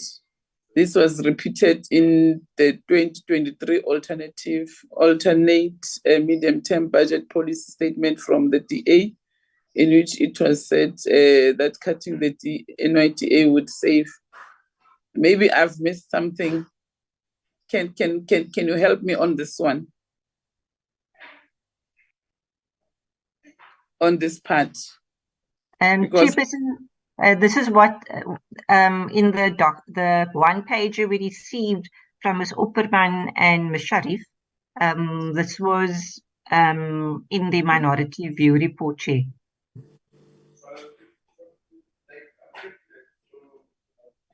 Was this said in our meeting?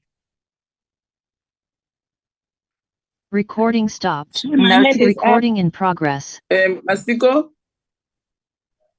Thank you very much, Honorable Chairperson. I think we must appreciate that Honorable Opperman as well as Honorable Sharif have been able to write their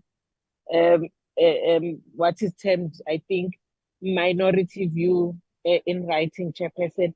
But what I would propose, Chairperson, is that we not take the report in its entirety, but take what has been expressed in the meeting, which is quite relevant to that section or that clause or subsection, which the honorable members are not entirely supporting and have said it and expressed it in a meeting. So I think it would only be relevant if we would take a section that speaks to what the members, Chairperson, are opposed to, and not the entire report in its totality. I do, Chairperson, feel that others that have been written, we've not had it in a meeting format, but what has been expressed in a meeting, Chairperson, should be, even if it's a paragraph within the report that has been submitted, must reflect, and it must speak to what members have been speaking to in the meetings, Chairperson. Thank you very much.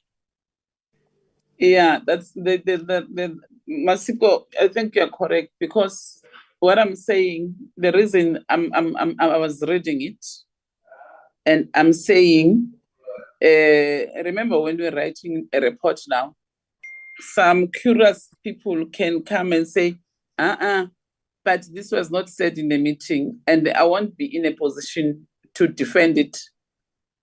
remember when we were writing the committee report, we take ownership of it. And with this one, amendment to section 3, we are agreeing with them 100% because they said it in a meeting. It was not said outside the meeting. It was said in a meeting. How it's crafted, I don't have a problem with it because this part of section 3 was said in a meeting. Honorable members must see it because this was the disagreement. And they were right. They are also carrying their party position. That's why it needs to reflect this part, the amendment of section 3. That's why I'm saying, Kashifa, paragraph 1 and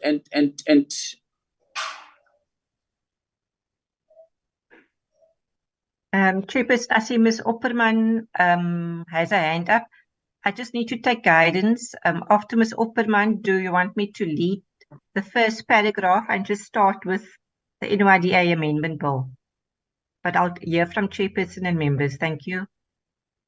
Honorable Opperman. Aye, Chairperson. I have no qualms if you take out the start, the background, and just add amendment to section 3. I have no qualms about that because we will still be debating on the 5th. No problem. Yeah. So this one, it needs to be captured.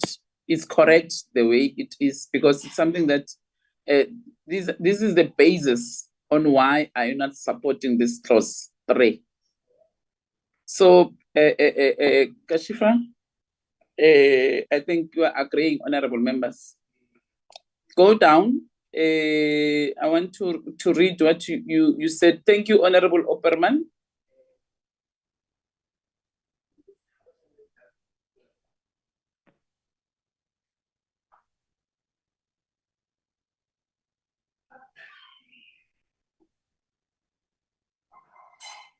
Chair, I can read out amendment to Section 5 of the Principal Act. Section 5(1) intend to be amended to remove the focus away from economic participation of youth to rather economic transformation. Alternative, keep the current wording of the Principal Act, remove any reference to a preference for one person to another on the sole basis of race, gender, sex, religion, disability, or any other form of discrimination as set out in the Constitution of South Africa. In terms of the NYDA mandate, the majority of the mandates of the NYDA are already mandated under other ministries and departments. Thus, what would the need for the NYDA be where these functions can simply be carried out by other departments? It's a waste of taxpayer funds, especially at a time where South Africa looks to be running out of money and where National Treasury is considering the raising of taxes in order to recover the estimated shortfall of tax revenue in the financial year. Alternative, the NYDA should be disbanded as an entity and functions operated from the department. This would save the fiscus billions over the long term. Many of these duties are already exercised by other entities or departments. Chairperson, what I've read now was exactly in terms of what was sent.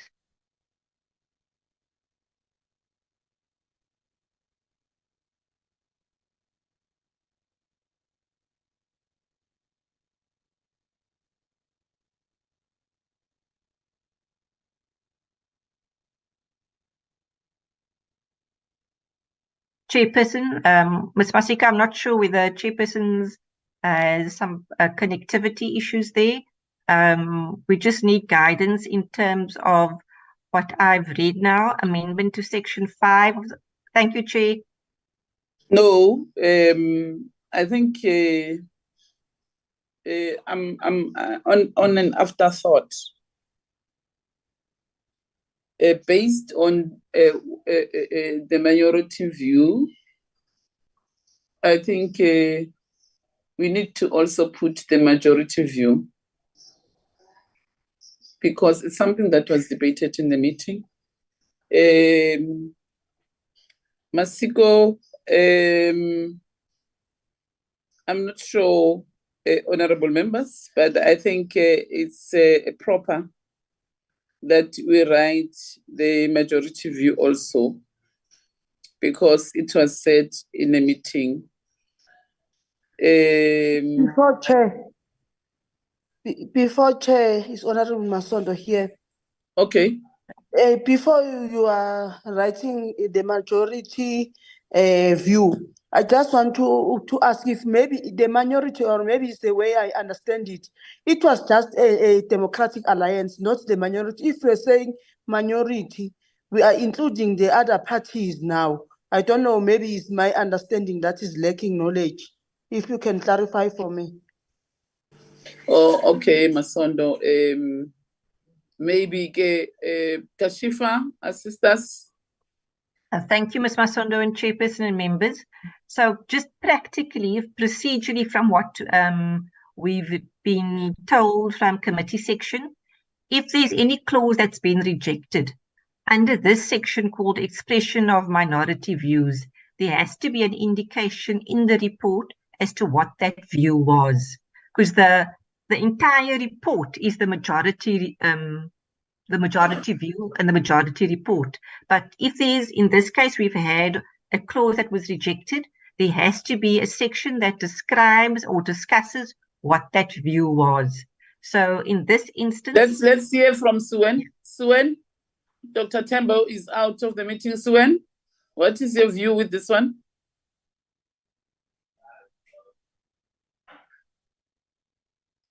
Chair Piri, can I come in before? Okay, Suen. Honorable Piri. Chair, let me agree. I want to agree, and I don't see anything wrong with what Honorable Masondo said. And I'll say to Kashifa, you, even though you are writing it under minority view, just be specific to say the DA said, or the DA is the one that does not agree with the clause. But if you generalize it, even myself, I think it's going to include other minority parties. And for me, as I'm agreeing with Mama Sondo, is that we need just to be specific. And when you say other minority parties, you might be talking about those who've got 1 members in the National Assembly. But DA as an official opposition might not be referred to such. But let's be specific.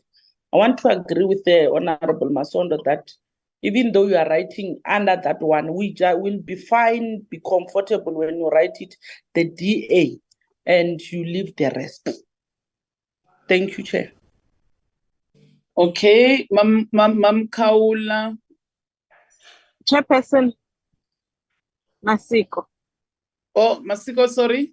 Masiko? Yes. In terms of the wording, Chairperson, because once, if you read it as it is, it says that in its current format, the Democratic Alliance does not support this bill. So for me, if we are saying this bill, it refers to the bill in its totality. But I think we must word it in such a way that it is clear that maybe we must be assisted, Chairperson, because for me, the understanding that I have is that there's a certain clause or sub-clause within the bill. So now we need an understanding on whether the bill is not supported in its totality or a certain clause within the bill itself. So I think that's what we must be clear about, because it says that in its current format, the Democratic Alliance does not support this bill. That's one. Two, Chairperson. For me, I would think that in this report, we need, as we have agreed, we need to just be specific to the certain clause that the Democratic Alliance is not supporting. Because if we go to town in terms of the write-up, then you would have those that are in majority who will be now tempted to then say that, no, we also need to defend and also write the majority view. But I do understand what Kashifa has explained, Chairperson, that within the report itself, there must be an item on the expression of the minority views, because the understanding is that the report itself has the views of the majority. But if chairperson, you would have a page or two dominated by what one specific political party is saying, then the ANC would then want to come in and say that, but I also have views on certain items and I want my views to be expressed strongly in the report itself. That's why I'm just saying that if we could just keep it reflecting as that there was a non-support on the side of the Democratic Alliance on this one clause based on this, and then I would be happy on that. But if then we want to put arguments within the report itself, then we will also be tempted, chairperson, to want and come and counteract and also write our own views as the ANC on certain clauses. Thank you very much, Honorable Chairperson. I hear you, Masiko, what you're saying. In fact, I think in the report, we can't put arguments. We need to indicate that the Democratic Alliance does not support or agree with the amendment to Section 3 of the Principal Act. I think that one.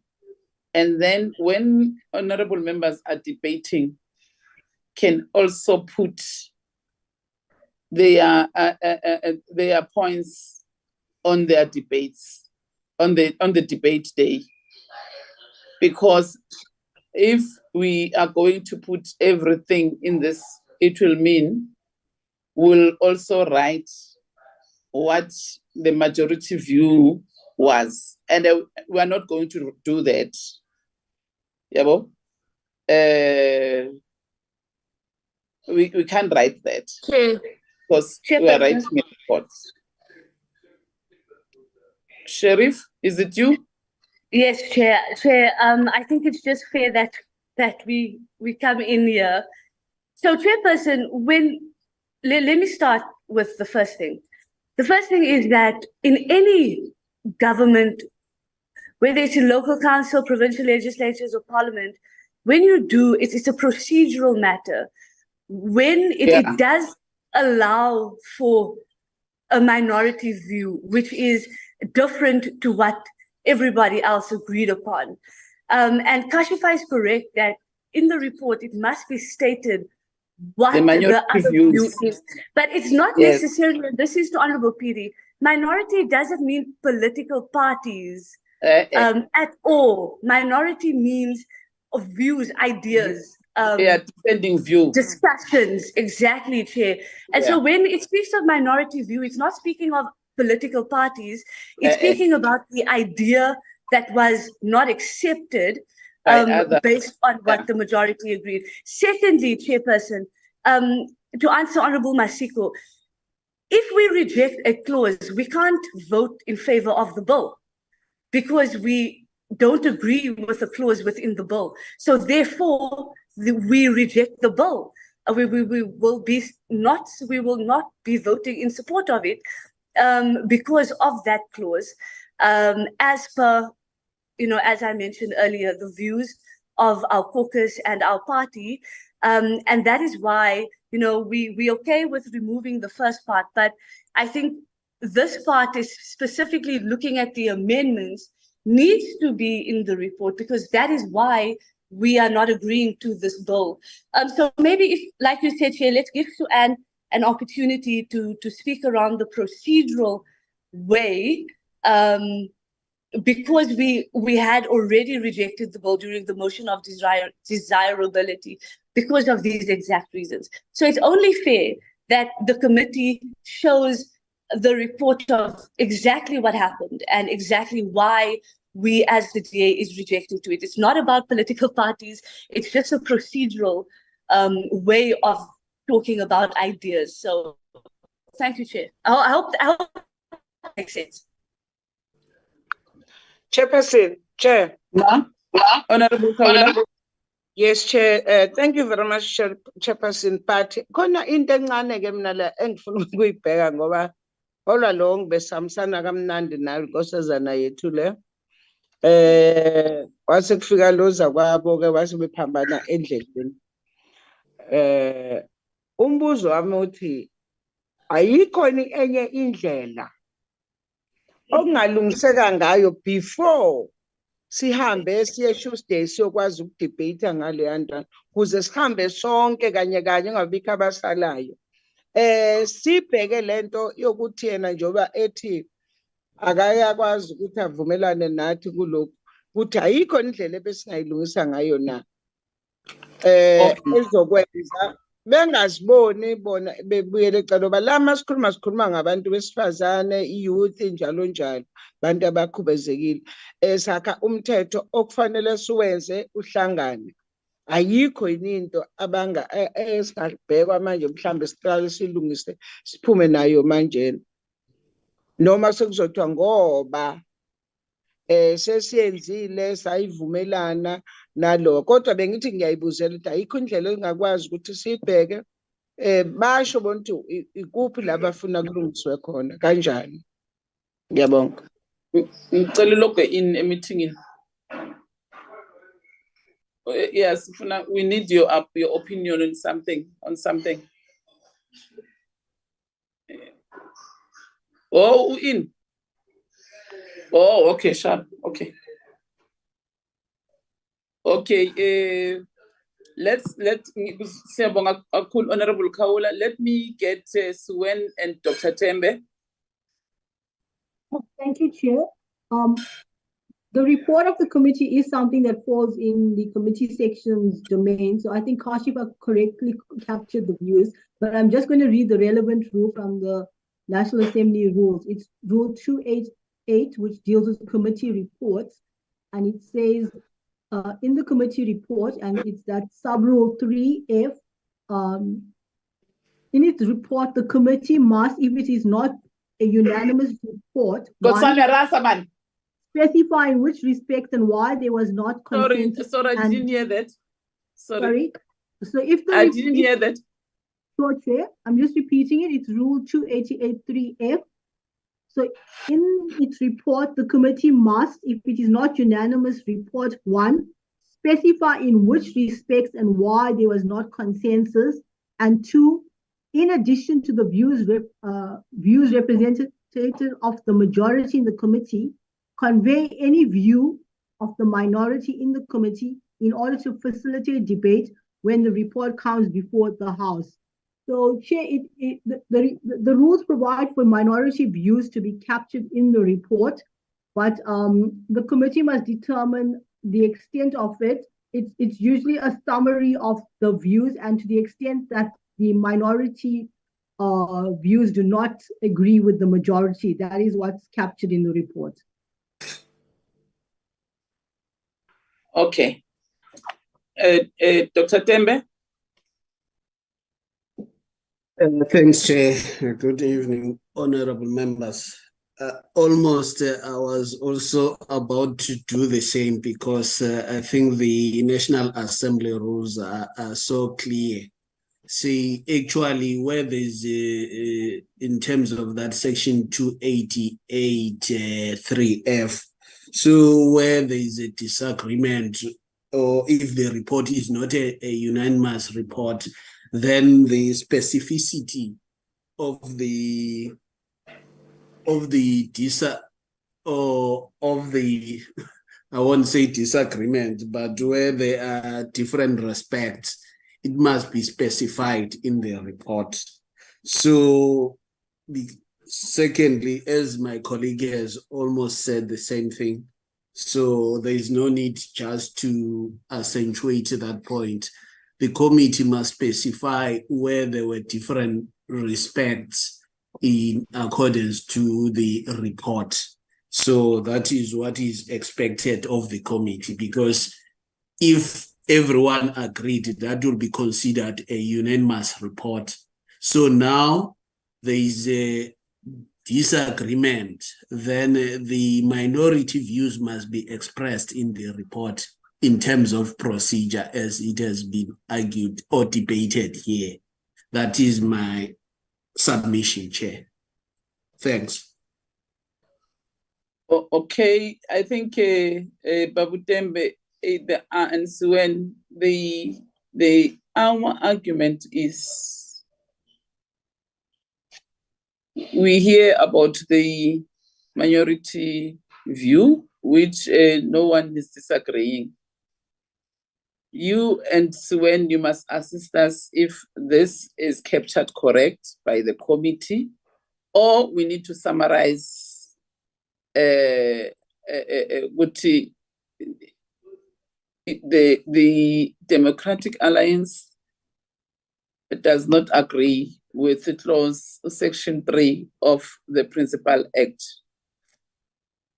Must we write it the way it is, or must we summarize it? Secondly, we are saying, remember, this was a debate. And there was also a majority view, which this was about a redressing of the imbalances of the previous regime. Ne? So that's basically what we said in that meeting that day. So do we also write what was the majority view? Or we leave it, we just write the minority view only?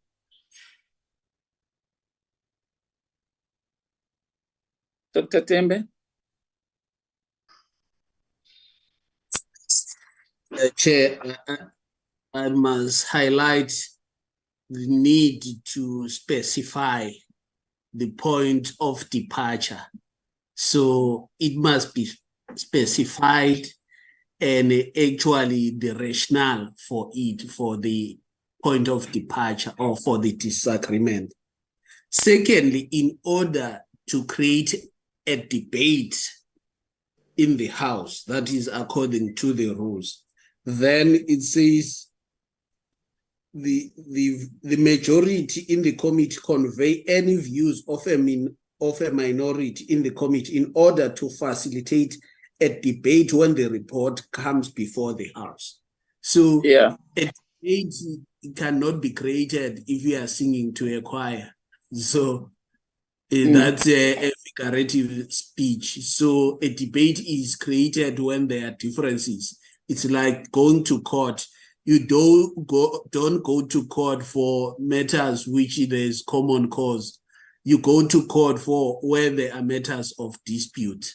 So this needs to be just captured succinctly, and the reason so. Then in the House, then the committee is gonna able to strike a debate because there are points of departures. Thanks, Chair. Okay, Honorable Nazli and Masiko. Thank you, Chair. So firstly, I agree with Dr. Tembe that the rules are pretty clear on this. And we have, as the DA, already agreed to remove parts of our minority views. But with all due respect, Chairperson, these are our views. And this is where we stand with the bill. And I don't think that debating our views will change anything. This is our views, and this is what we're sticking to. And I hope that members of this committee can respect that and understand that we are going to disagree on some things, but we're also going to do a lot of other things. And on this one, we disagree, and that's okay. And we can debate it on the 5th of December. Thank you, Chair.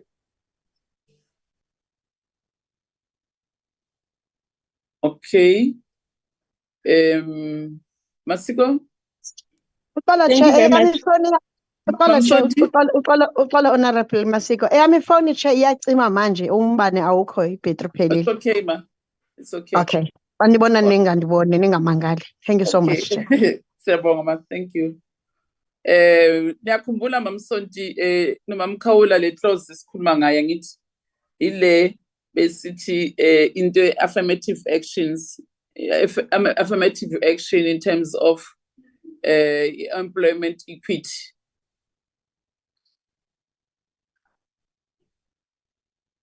Sikhumbula kahle, Chair. Yeah. Yes. Angithi ngenzela ukuthi at least sibe on board On sonke. board sonke, yes. Ukuthi that's why sasivumelana sonke ukuthi Yes.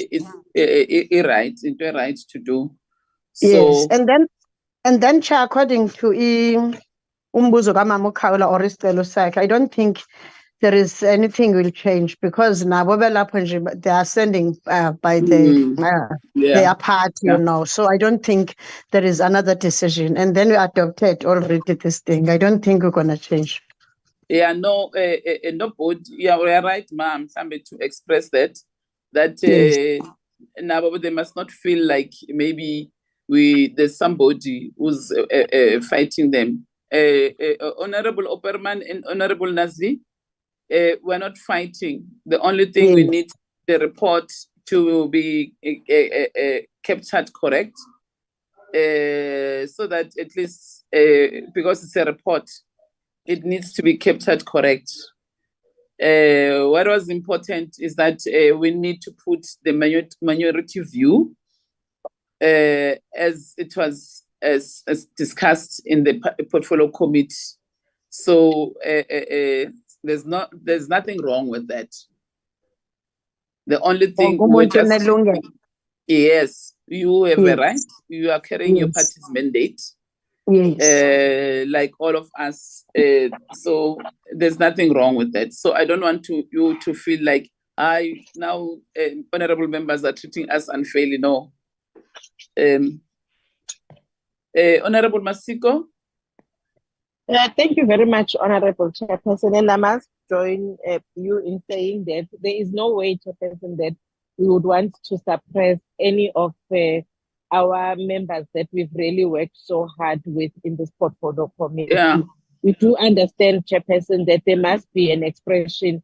At some point, we cannot always agree, and there are points where we differ, and we do so, Chairperson, very comfortably so, accepting each other's views.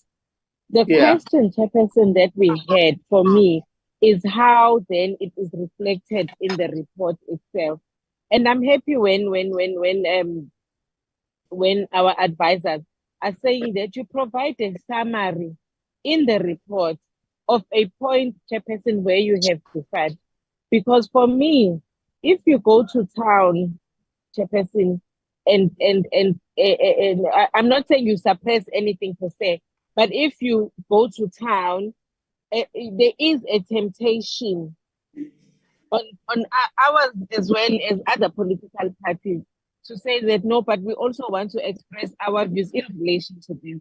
For me, the safest point where we can meet each other is to say that you provide a summary of what they have expressed. And I'm happy, Chairperson, and I appreciate the fact that the first part in terms of what the DA has viewed in terms of the disbandment of the NYDA has been removed from the report. I'm happy with that and we appreciate it because for us, it's something that we've not really spoken about in the deliberation. The only part where we have appreciate the fact that they've expressed a differing view is that which speaks to the section 3 of the Principal Act. So for us, it was just a question around how is it that we reflect this point where we differ in the report itself, and not really say that we take the report as is and put it here, because there will be a temptation, Chairperson, like it or not, from our side to also say that, but we also want our views to be expressed in relation to what we as the ANC stand for in relation to this one clause. But I'm happy to back down, Chairperson, and say that maybe let us leave it as it is for sake of progress. Thank you, Chairperson. Yeah. So, Kashifa, as when Dr. Tembe, are you fine the way we are discussing this matter so that we close it and continue? Yes, Chairperson. So just to reiterate again, I've deleted that paragraph and we're starting with in its current format, the Democratic Alliance does not support this bill and provides a minority view herewith, which sets out the reason for the rejection. It stipulates amendment to Section 3 of the Principal Act. The bill intends to amend the objects of the agency in the Principal Act. One of the objects is to endeavour to promote the interests generally of the youth, particularly young people with disabilities. This has now been removed and replaced with the phrase, particularly youth who have fall within the designated groups contemplated in the Employment Equity Act. The DA rejects any particular preference or favour being given to one person over another in terms or any other form of discrimination. Unemployment knows no skin colour, sex or ailment. The DA is a party that believes in and stands for non-racialism. Alternative, keep the current wording of the Principal Act, remove any reference to a preference of one person to another on the sole basis of race, gender, sex, religion, disability. I don't think the alternative one is relevant. I think the first paragraph where it's ending, it's relevant to the report. The other alternative, that one it's a point of debate. Chairperson, so do I remove this section here highlighted on the screen? Yeah, it's right the way the first one. Yeah, you see the whole paragraph. It's captured correct because you are writing a report, and the alternative it's a point of debate in the House. Chair, I need your input, honorable members, because this is the report. Babu Tembe, Pella, I'm subject to correction. Yes, Honorable Chair. Opperman. Oh, yes, Honorable Sharif and Honorable Opperman, Dr. Chair, Tembe and Suen. Chair, I'll let Honorable Opperman speak on this one. Okay, it's fine. Chairperson, the reason it is like that is when I was called to put out our minority view, I was asked to give extensive background on why we reject the clause. Therefore, I included the party stance as well. And I was asked to then indicate an alternative of what I would like in the bill. And therefore, I put up that alternative. I was asked for that. But you can delete everything, Chair, to take us forward and just include that part about section 3(1)(d). Yeah. And I will be happy. We will debate the rest on the 5th. I will be happy if everything is deleted except the part that we just handled.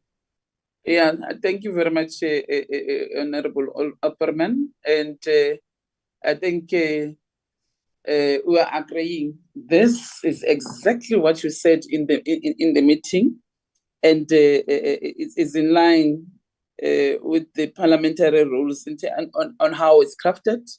Nobody is disputing that. I think it's captured correct. Thank you very much, Honorable Opperman. I think the other one that we need to include for the Democratic Alliance, Kashifa, is that they did not vote. They voted against whether the bill is desirable or not desirable. You remember? I don't know whether that part that you wrote it covers that. How you have written it. Do you understand, honorable members, what I'm saying? Yes, Chair, I think it's just in terms of how, and maybe Suanne and Neliswa, in terms of procedure, in terms of how we've processed. So in terms of the motion of desirability, that was part of the process to indicate whether we should move forward or not. And at that stage, the Democratic Alliance indicated what their view was. So that report was adopted and we moved forward. With this report, Chair, it's in relation to the A list, our process and expression of the minority views. So I don't think all what I want to hear from Herman and Suen is that are they covered with this sentence?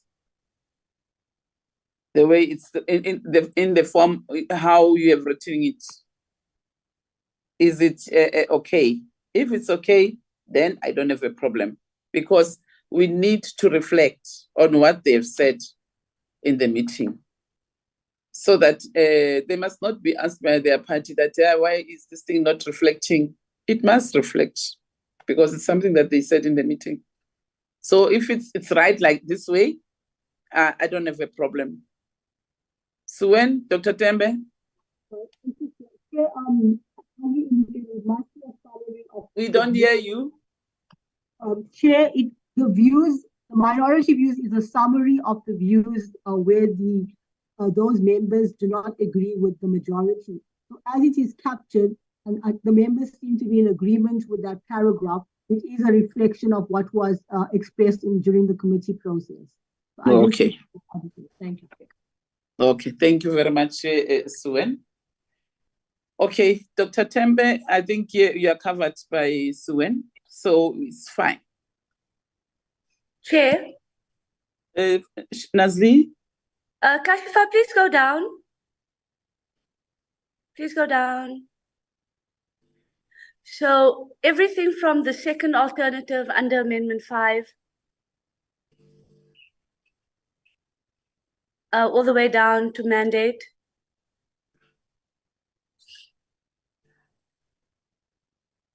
Okay, you can delete that. Yeah. As well as this alternative. We're happy, Chair. Thank you very much. We need to make sure that your work is protected and is captured correct, so that you don't go and account when we have made a mistake by not reading all of us. So I think we're fine the way now it is. Thank you very much, Honorable Opperman and Honorable Sheriff. Thank you.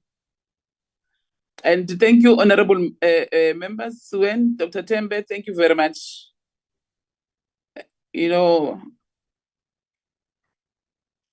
And then we go to... the next section is acknowledgement. Ms. Giba indicated we have to have acknowledgement first and then the recommendation after that. So in terms of acknowledgement, the committee gives due thanks to the Minister of Women, Youth and Persons with Disabilities, the Deputy Minister of Women, Youth and Persons with Disabilities, the Director General, members from the department, Ms. Shlagala, Ms. Khanaga, Ms.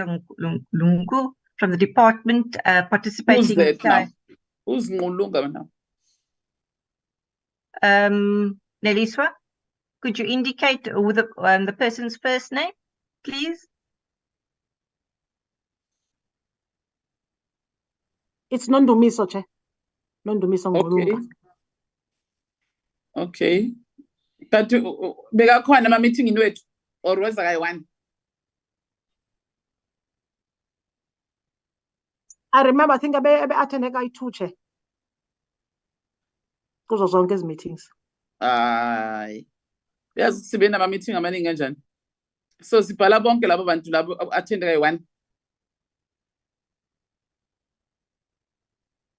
Amen. Chair. Bhala umuntu attend kayi-1.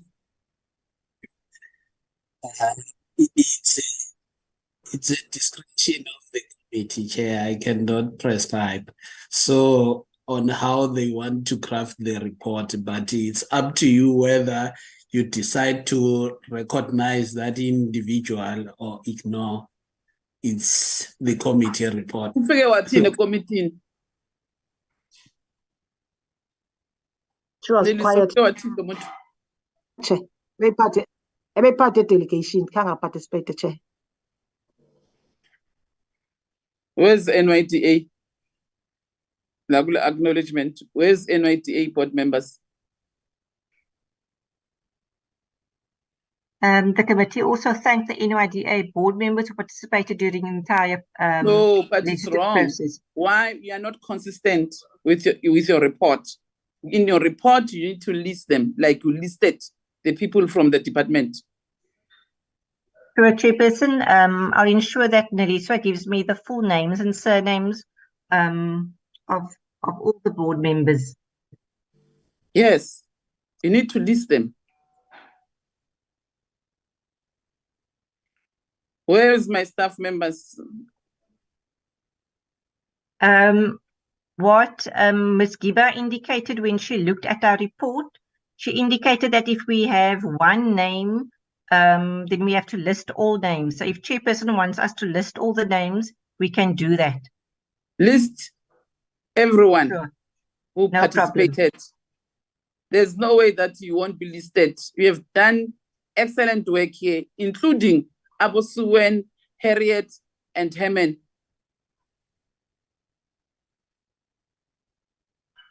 Not just legal people from parliament, list them, write their names. They were part.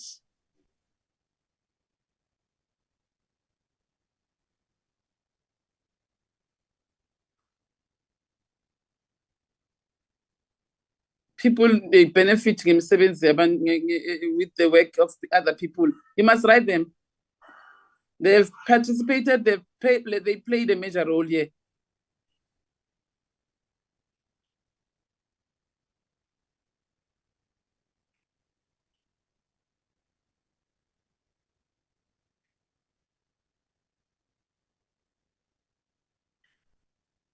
Harriet, I don't know Harriet's surname.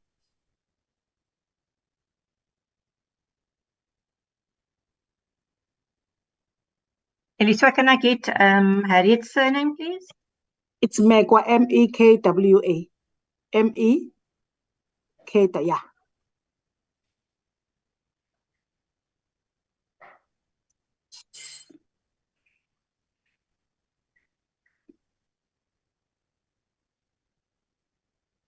People, when they read this thing, they must know the staff members who were working in the committee.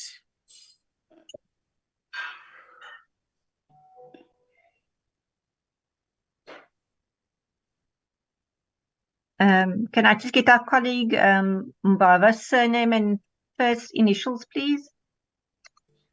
Initial is M. Surname is D-U-M, yes, D-U-M-E-Z-W-E-N-I.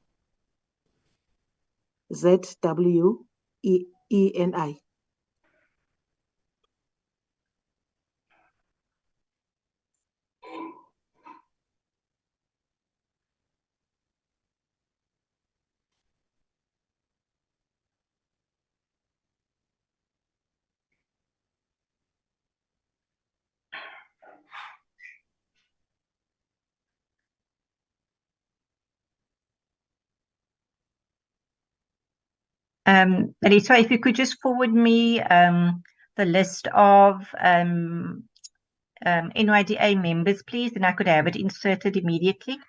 Thank you. So just to read through again, chairperson and members. Furthermore, the committee thanked the members of the committee for attending, participating in the meeting of 28 November 2023, which considered and adopted the committee report on the National Youth Development Agency Amendment Bill.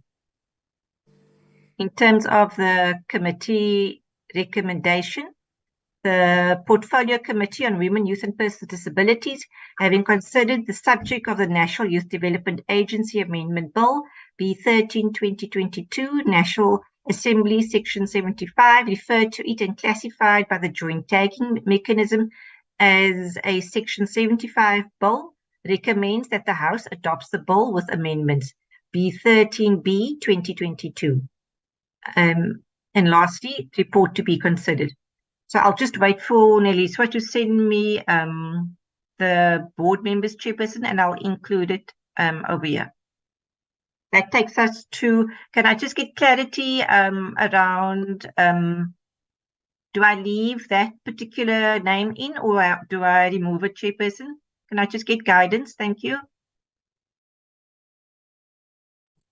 Kashifa, you're saying what? Guidance for what? Chairperson asked in relation to the person I have highlighted from the department on the screen. Do I include that person's name or do you want me to remove it? If I can just get guidance from Chair, do I leave it like that or do I take the name out? Thank you. Leave it, because even the minister came once. Go up. The minister came twice, ne? Twice. Yes, chairperson. She was in physical meeting, and then she also was in a meeting online. So yeah, leave her. Go up to the honorable members.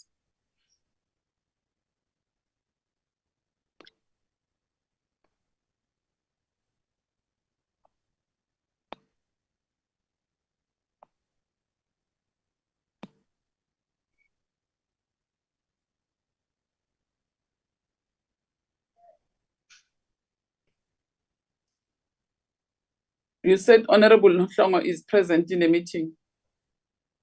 Yes, Chairperson. I know these members have been kicked out because of load shedding and network, but if I can just get an indication and then I'll include. Thank you. Load shedding. Huh? Load shedding. Load shedding.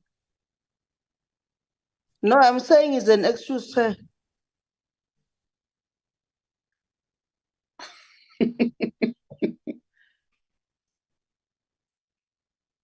So you can add the Honorable Kashifa, because Akiri, you said she came in the meeting.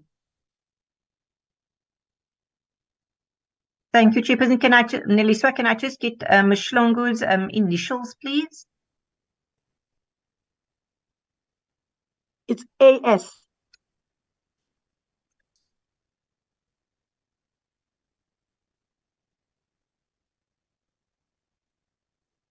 Okay. Chairperson, that is our report. The only thing I'm awaiting now is from Neliswa, the board members' names for me to include. Once I have them, I can insert it. I'll hand over now to Chairperson for adoption of the report. Thank you. Yeah, thank you very much, Kashifa, and honorable members. That is our report. I forgot that it's not me who's moving the mouse and what. Honorable members, can I get a mover for the adoption? Is the deputy minister, her name is N on his, is she having one initial? Neliswa, can you indicate to Chairperson the initials for the deputy minister, please? Thank you. Chairperson, I only know one initial, but I can find out from the PA if she's got any other initial right now. Okay.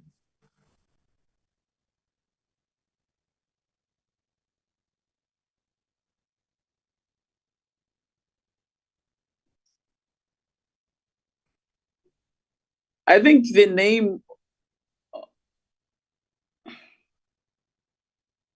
yeah, I think we put it right. No, I think let's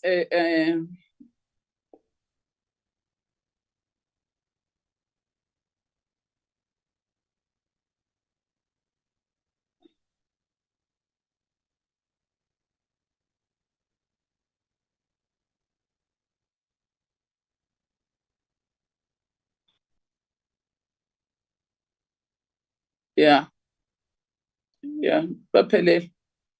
Yeah, thank you, honorable members. I think these are the ones who participated, honorable members. These are the board members who participated, were in agreement.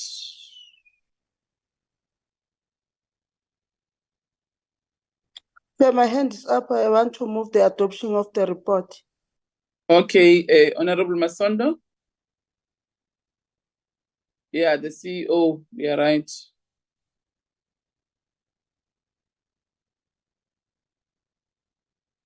Why are you putting brackets?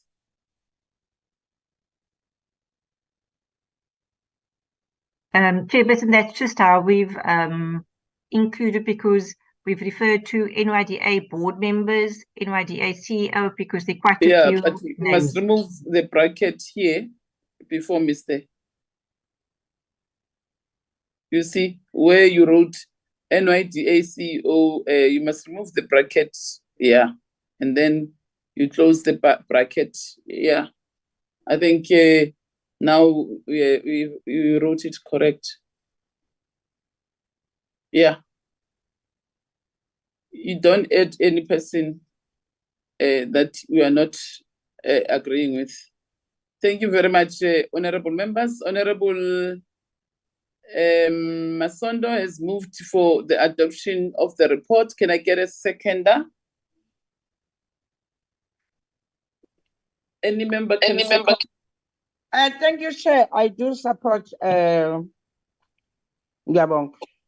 Okay, thank you very much. Honorable Mam Kaula has seconded for the adoption of the report. Thank you very much, honorable members. Our report on the bill has been duly adopted by the portfolio committee. This was an excellent work that was done by all members of the portfolio committee. That's why I wanted all the names of honorable members, staff members, board members, including the department officials, that their names must reflect in our report, so that any other person who reads our report can see that these are the people who came up with this product of the new amended Act of the NYDA. Thank you very much, honorable members. Now we have two bills that have passed. At least people of South Africa, they will say we have done what they elected us to do as lawmakers. We would have loved to have passed again a bill here, persons living with disability, but because of the slowness of the department, they couldn't finalize that bill. So unfortunately, because it's not in our hands, even these two bills, it was because of us that we pushed the department that they must bring these two bills to Parliament. So the third one of it is persons with disability. I had luck. There's nothing we could do more. We have tried our level best to call everyone, the Law Reform Council, the state law advisors, the department, the Presidential Disability Working Committee. So we have tried our level best, honorable members, that we invite them to the portfolio committee and check developments in progress on the disability bill, because as a country, we still have a white paper. We don't have an act for persons living with disability, which is not enough. But it's beyond our control. There's nothing we can do. Thank you very much, honorable members. Let's go to the one of CGE, Neliswa. I'll flag the letter right now, Chair. Just 2 minutes.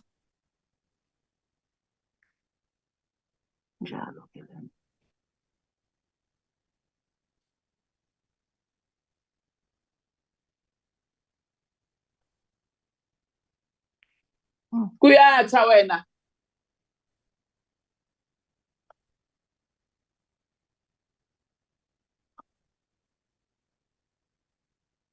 Chairperson, can I read? Can I continue? Chairperson, a letter was sent to the chairperson from the Deputy Speaker's office requesting the committee to fill the vacancies for 6 members of the CGE whose term will come to an end at the end of 2024, Chair.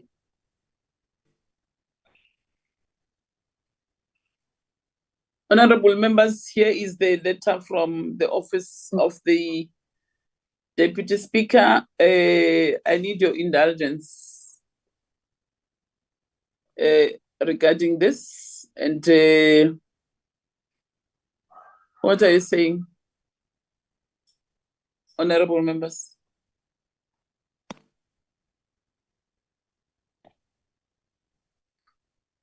I think we need to look at a time frame of filling in number vacancies. explain the whole process, Nelly Guti, if we start,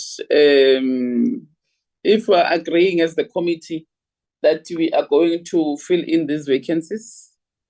Remember now, there are 5 or 6 board members that their term of office is expiring next year. One is expiring in March. Already they have a vacancy, and the other one will be expiring in June. So, obviously, the 2 vacancies for location ECGE, the one that is going to expire in March, and the one that has passed on, it will mean ECGE in 2 vacant positions. Basically, the other 3, if they are not 4, I'm not sure. So, if we are agreeing that we are starting now, that means we'll have to let the advert to run up until next year, January. End of January next year.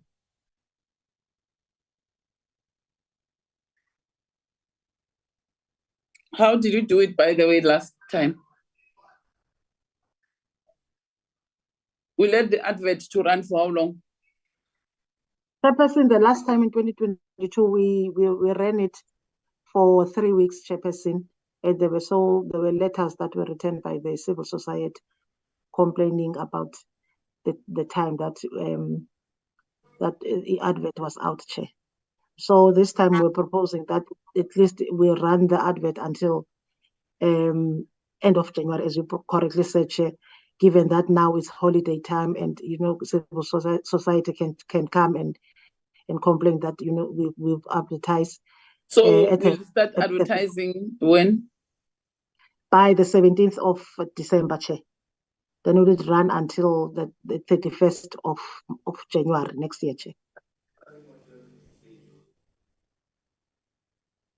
Okay.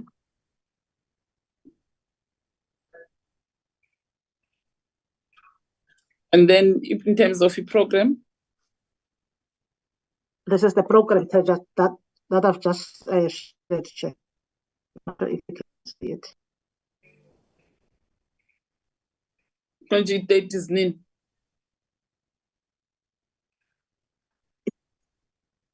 th of November, Chair, is on Thursday. That is when we are going to do the preparations so that the advert can be out on the 17th of December, Chair, until 31st January 2024.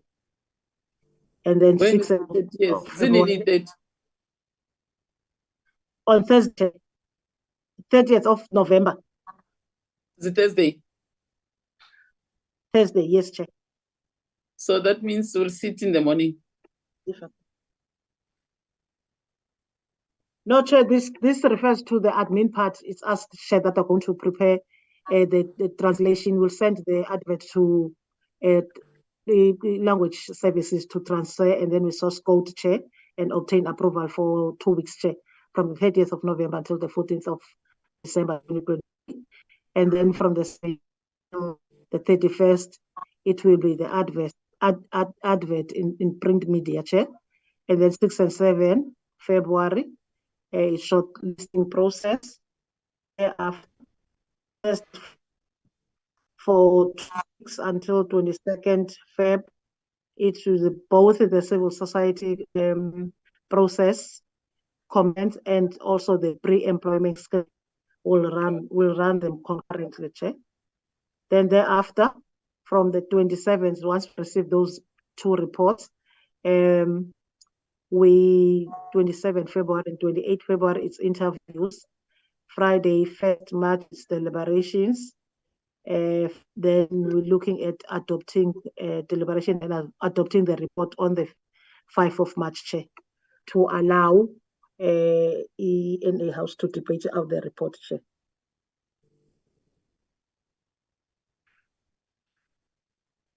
Yeah, what I'm thinking is that what we need to check is vacancies. For instance, the one Yaga, the late Strobatla was the full-time commissioner. So what then should happen is that CGE should apply for a conversion of one of their part-time commissioners to be full-time, and then look at the other one, vacancy le phela ngo-March, ukuthi is it for the part-time or a full-time, so that if they are smart, they should take the part-time members, commissioners, and apply for them to be full-time. And then when we advertise the part-time vacancies. I think what you need to do is to check with CGE on those vacancies, on the commissioner's term that will be lapsing in March, June, May. Yeah, I think it's March, May, and June, if I'm not mistaken. You need to check all those so that when we send out an advert, we know exactly what you are advertising part-time.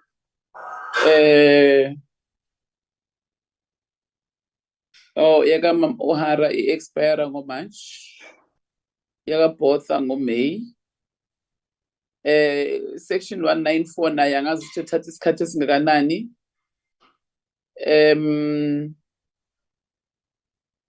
Bese kuba ne yaga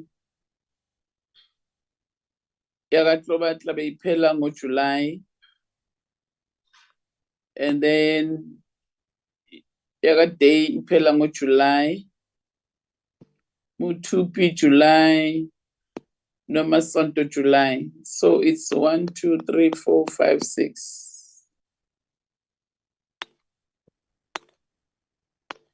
So kahle la we'll be having 1, 2, 3, 4, 5 full-time positions as vacant. And currently they do have part-time commissioners which they can apply to be full-time. Abo Pillay, Van der Merwe, and I forgot who are part-time. And then obviously Ngomane won't apply for full-time because he's full-time. Co-provincial government, that's a whole thing. But I think the 2 commissioners can apply for full-time positions so that the new people can apply for, we are left with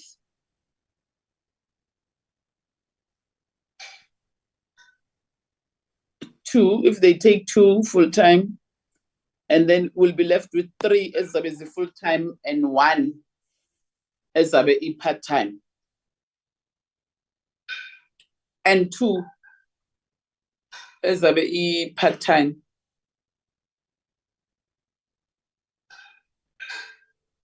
Two full-time and lankamanye azobe esiwathi part-time. Zobe sokutshintshe lankamanye esiwathi part-time. So kuzaba na 1, 2, 3 part-time and 3 full-time. I think CGE chairperson need to look at this and then basitshele ukuthi bazokwenza njani, so that when we send out the advert we know ukuthi it's 3 full-time, 3 part-time.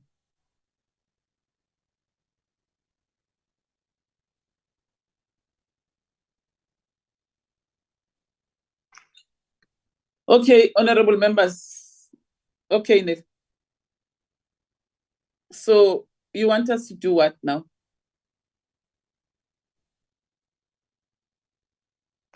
Let me get hands. Honorable Sheriff. Yes. Honorable Sheriff. Thank you, Chair.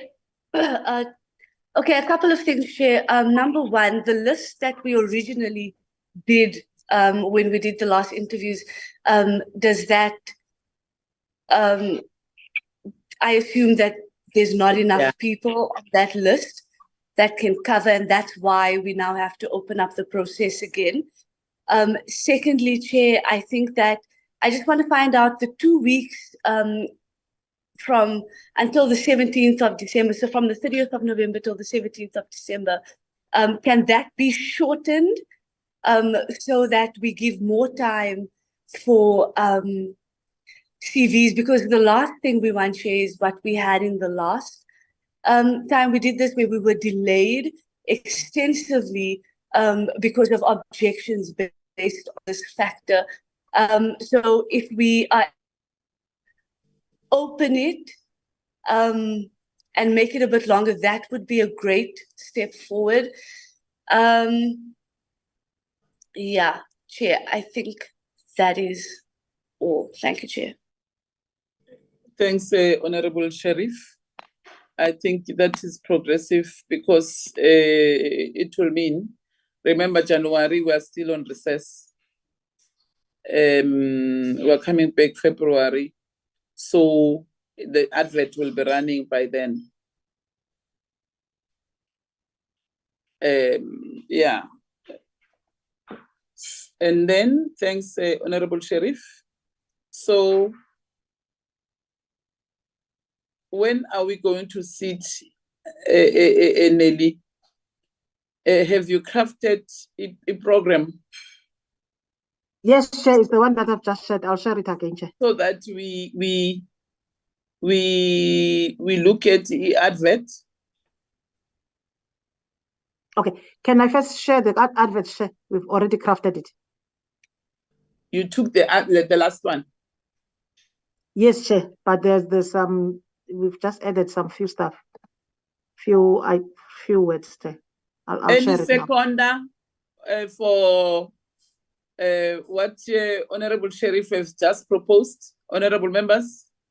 I second, Chair, Honorable Opperman. Okay, thank you very much, Honorable Opperman.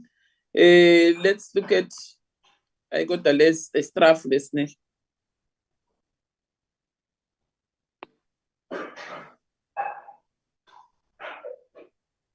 Let's get Mr. Anji. Yes, first of all, honorable members, did you get these documents? Have you read them? Yes, Chair, I've read them. Kero? Chair, I'm still here. Did you read the documents that were sent to you today? I'll be lying, Chair, no. Masiko, did you read the documents?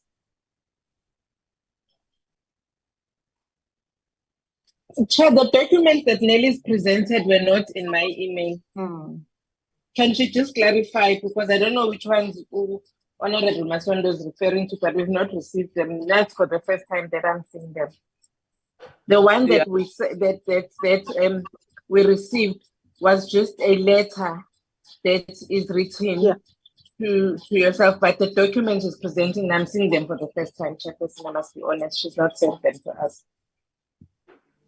Okay, let's say we are in agreement that we are going to run our advert up until the second of last week of January.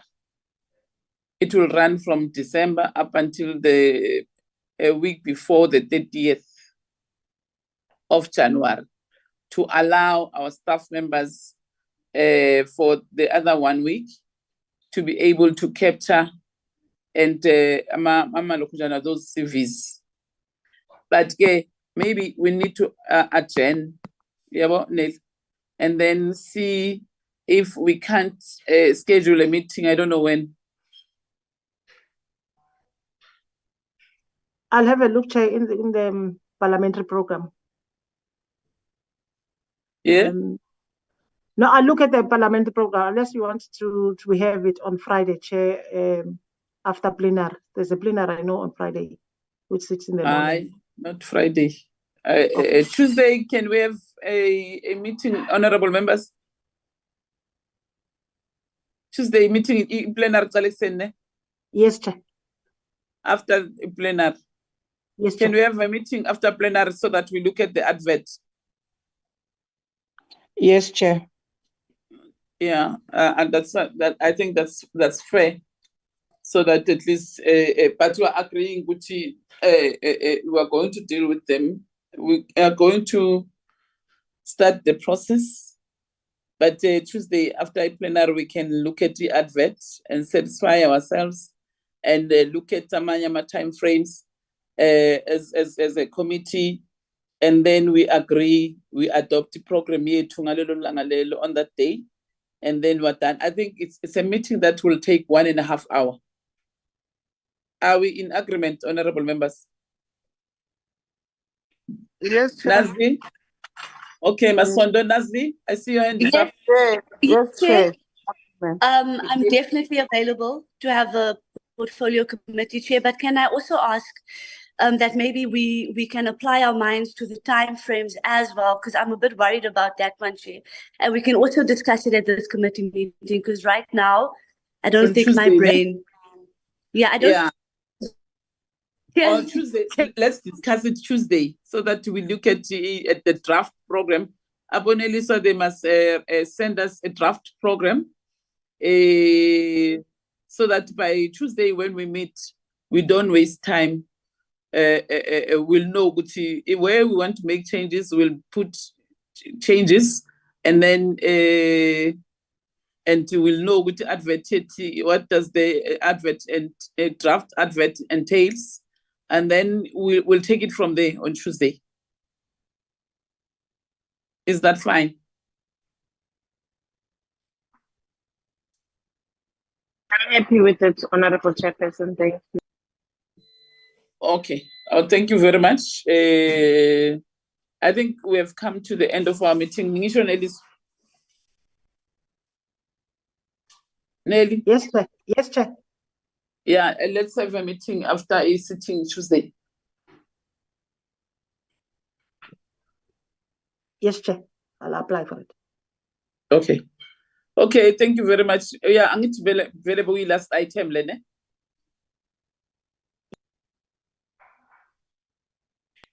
Yes, Chair. The letter was the last item. Okay.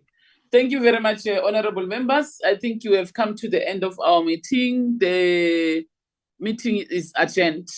See you next week, Tuesday, when we are debating the bill, and in the portfolio committee meeting after the sitting. Thank you very much, Suen. Thank you. Tembe, Siabonga, Mamkaula, Siabonga, Kulukini Nonke, honorable members. Siabonga, a meeting is adjourned. Thanks, Yeah. Chair. Yeah, but it's gonna drain us, I'm telling you. Thank you, Chair. All right, good Bye. night. Bye. Have a good evening, night. Go to sleep now, Sheriff.